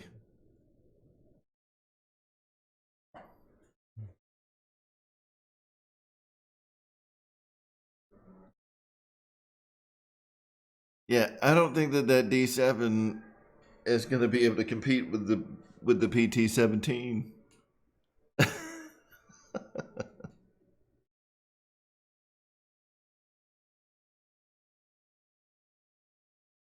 Yeah, I get nothing, EQ. I get nothing. I can turn on, like, on and off. That's what I get on this airplane. Like, receiver on, battery connected. That's it. There's no AS3X. There's no dual rate. There's no ailerons. There's only elevator and rudder. But the radio was did surprisingly well as far as the proportional, like, servo travels and things like that. So, like, you know, it seemed like it did well for what it is. So I'm kind of anxious to try it out. I want to get it out at some point and see how it does. I've seen a couple of videos of them flying on YouTube, and I think I may take one out this weekend or whatever the next sunny day is, because there really are no weekends anymore with me working from home for the foreseeable future. I may take it and try to put like a maiden flight on it. And if I break one, before Jonah, I'll just get another one. 'Cause who cares?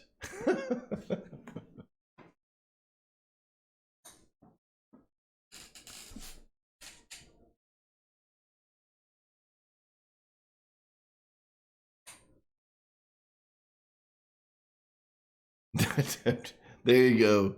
There you go, Craft King. Like, that's what I'll do, is I'll pull everything out of the Fokker, and I'll get the motor and speed control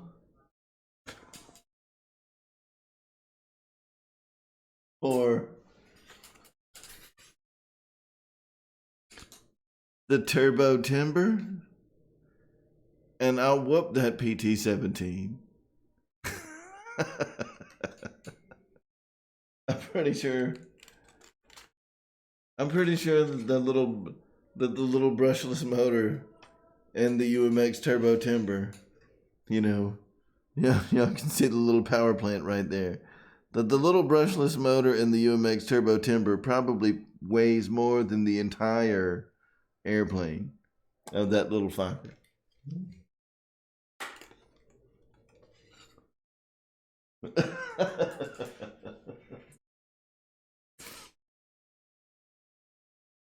George Watts, I've done dumber things. Hey, dude, You know, if we buy up like a huge supply of these little Fockers, we can always have a little Focker like on hot standby and keep having little Focker showdowns for like years to see who can be the most creative at keeping their little Focker going after it has been wrecked and demolished and destroyed. And, you know, as many of them as we can put into the air at the same time, like that's all part of the challenge too. You know, it's not just a, you know, who's going to put their little Focker up. It's, we all got to fly them at the same time. And they all look the same, so no one knows whose airplane is whose. And we're going to wreck, and it's going to be like Demolition Derby in the air with little bitty remote control airplanes that cost $60 a pop.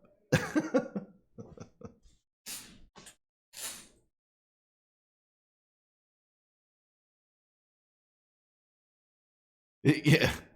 Yeah, dude, EQ, that I'm sure that little UMX PT-17 is way more powerful than the Fokker D7. That thing can barely get out of its own way. It's funny, like I fired it up, you know, and like let the motor, you know, revved up the motor, and you know how like even on most UMX planes, when you rev up the motor, I mean, it feels like it wants to fly. Like if you let it go or just give it a little toss, it wants to go. It'll kind of pull a little bit from your hands. Not the little Fokker. It doesn't try to pull away from you at all. It just, like, dude, is this thing even trying to go? I hope that it flies at all.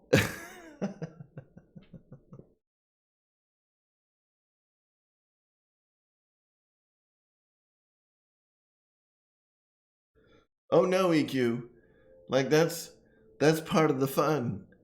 Is all of them are gonna look the same. I guess we could get like some fluorescent, like, you know, like some crazy fluorescent spray paints, and like put big markers on the bottom of them, like, you know, Dave is flying the little Fokker with the big fluorescent orange stripe on the back. And, you know, Wesley's flying the one with the big freaking hot pink. And we'll have like fluorescent yellow, hot pink, fluorescent orange. You know, we'll have all kinds of crazy colors. You know, maybe that we paint the bottoms of the wings on our little Fokkers, but the fuselages are all going to look identical. It'll be fun, dude.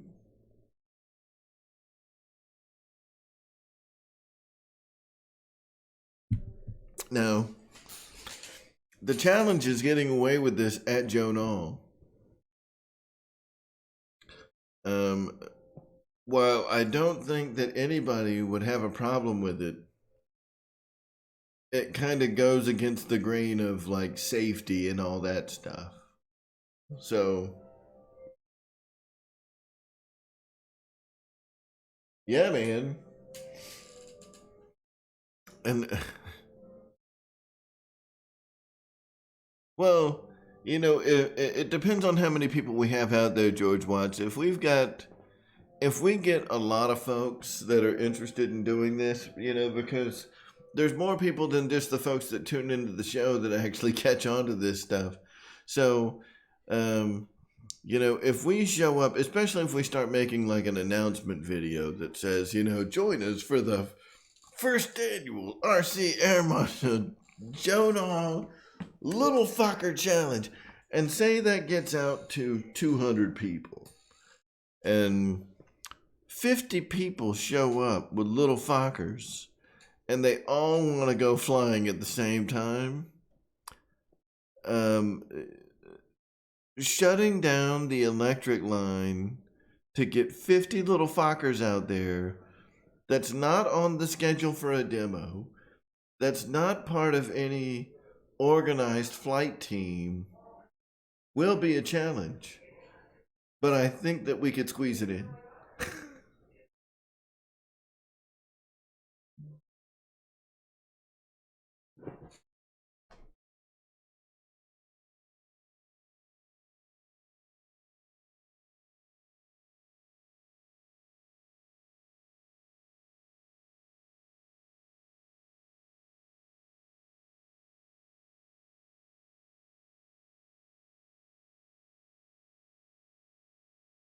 So, Wild Bill Flynn, thank you, sir. I appreciate it.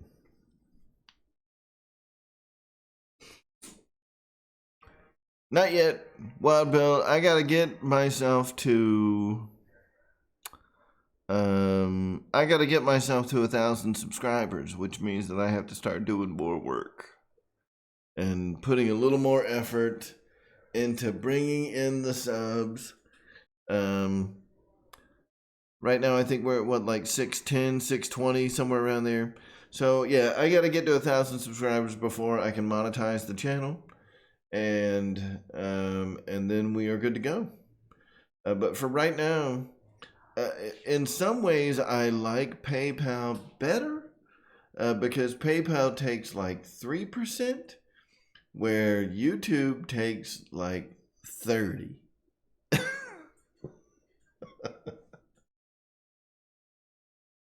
So, the super chats on YouTube, as cool as they are, to have your name up there and everybody's like, oh, look, like I know I gave GB, some birthday money.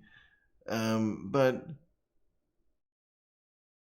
he only gets 70% of that. It is. And, I try to make my YouTube link as easy as possible. So if you've already got a YouTube account, it's like, bing. And it's designed more to work with the app than it is the website. Because with the website, you got to sign in and all that crap. Like, for me to give people money with the PayPal app is like instant. It's very quick. So I can do like the paypal.me/whatever, send them this much money, go, bam. And it is super, super quick, super easy. And I never have to worry about it. But I get on the internet, especially if you don't already have a PayPal account and you don't want a PayPal account, I get that. So, the super chats are super sleazy because they'll pay you right out of the Google Play Store or right out of the iOS store. So, look, I'm not complaining at all. When we get to the point where I can monetize this channel, I'm not gonna complain ever about getting a super chat. But the PayPal contributions, you don't lose anything, so you don't lose as much. PayPal doesn't take as much away, so just something that I have thought about.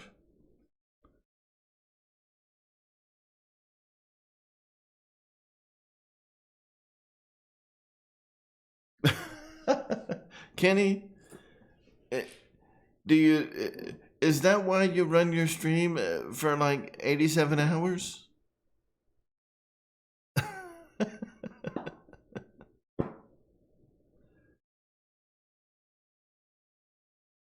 Dude, Bill, seriously, you guys should do it.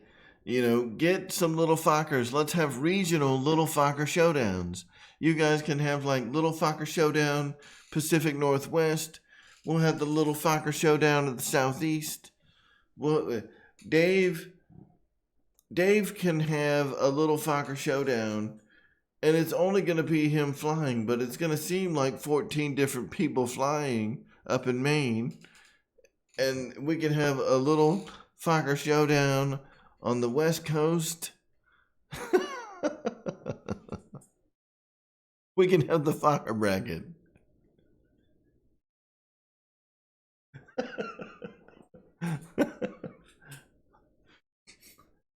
And then we can have the fucking champion.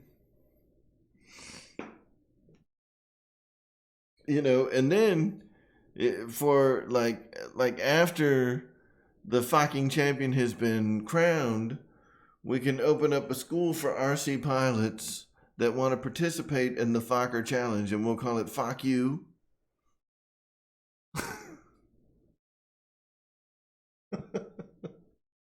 It'll be an online learning portal.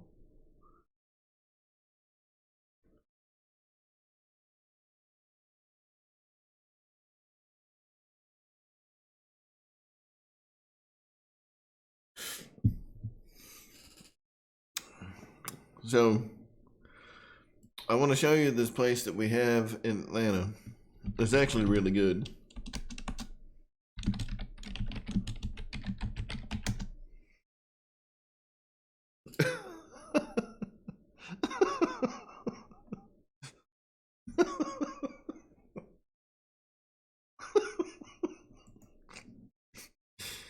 Oh, damn. Man, I'm having so many weird issues.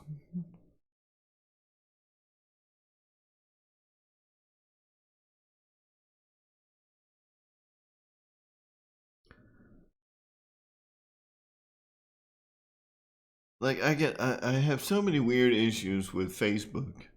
Or not Facebook, freaking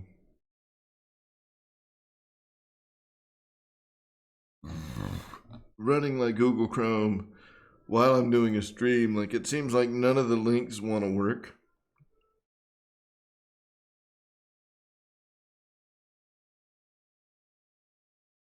But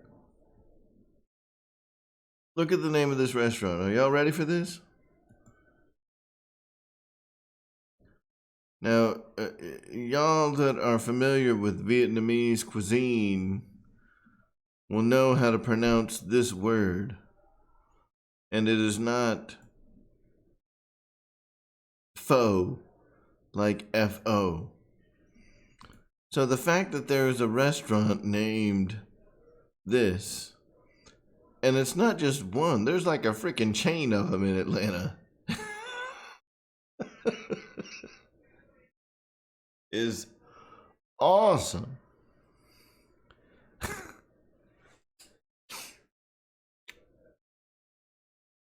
So it's not Poo King.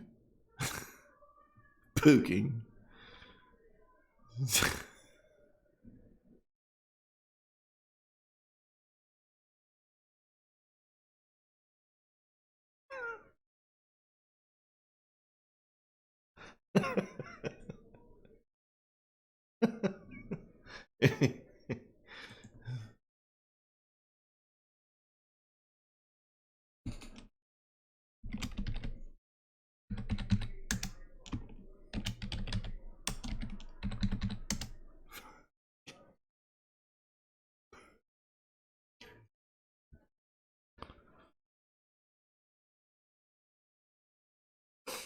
Anyway, I get a big kick out of the name of that restaurant.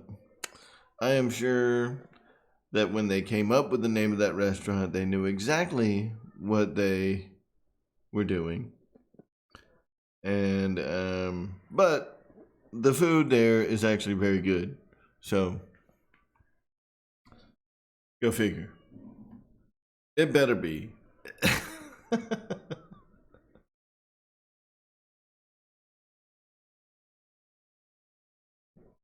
All right, guys. Well, it is getting close to midnight here. And I am going to call it a night before it turns into Tuesday. But for the 22 folks that are still here, thank you guys so much for hanging out with us tonight. And before I cut it off for the evening, I want to do a quick shout out to Wild Bill and to Fred Barron. Thank you guys for your contributions tonight. It is always appreciated. Thank you so much. And also, I want to do a roll call of all of our shows. Obviously, Monday nights, we've got Air Marshal Mondays, which starts at 8 o'clock p.m. Eastern Standard Time. Tomorrow night, Tuesday nights, alternating back and forth. You've either got Bledsoe Trains in RC, or you've got Jeff's Custom RC and Raven Rock Machining and Aviation. They put on a really cool show. They call it Flight Club. And it's awesome because, you know, the first rule about Flight Club is nobody talks about Flight Club. Wednesday, we got GB Linden, Hump Day RC with a lead-in by our good buddy Josh Weaven RC. Thursday, Mr. Kenny, and Kenny is outstanding. Kenny has a wealth of knowledge in all things RC, dating way back when. You know, he runs his show out of his museum of RC, out in his garage. So be sure to catch Kenny every Thursday night. On Friday, depending on how things are going that day, you could have Colin and Jackson at like 7 Eastern, followed by Dave's RC, followed by Ethan and Channel 6 RC. So depending on how things go on Friday nights, you may get 3 shows, you may get 1 show, you may get 2, you may get none. This coming Friday, I think that we're going to be interrupting the airwaves because I think that myself and Jeff's Customs RC and Dustin Holloman, we are going to try to go live on this Friday for a very special live presentation for everybody.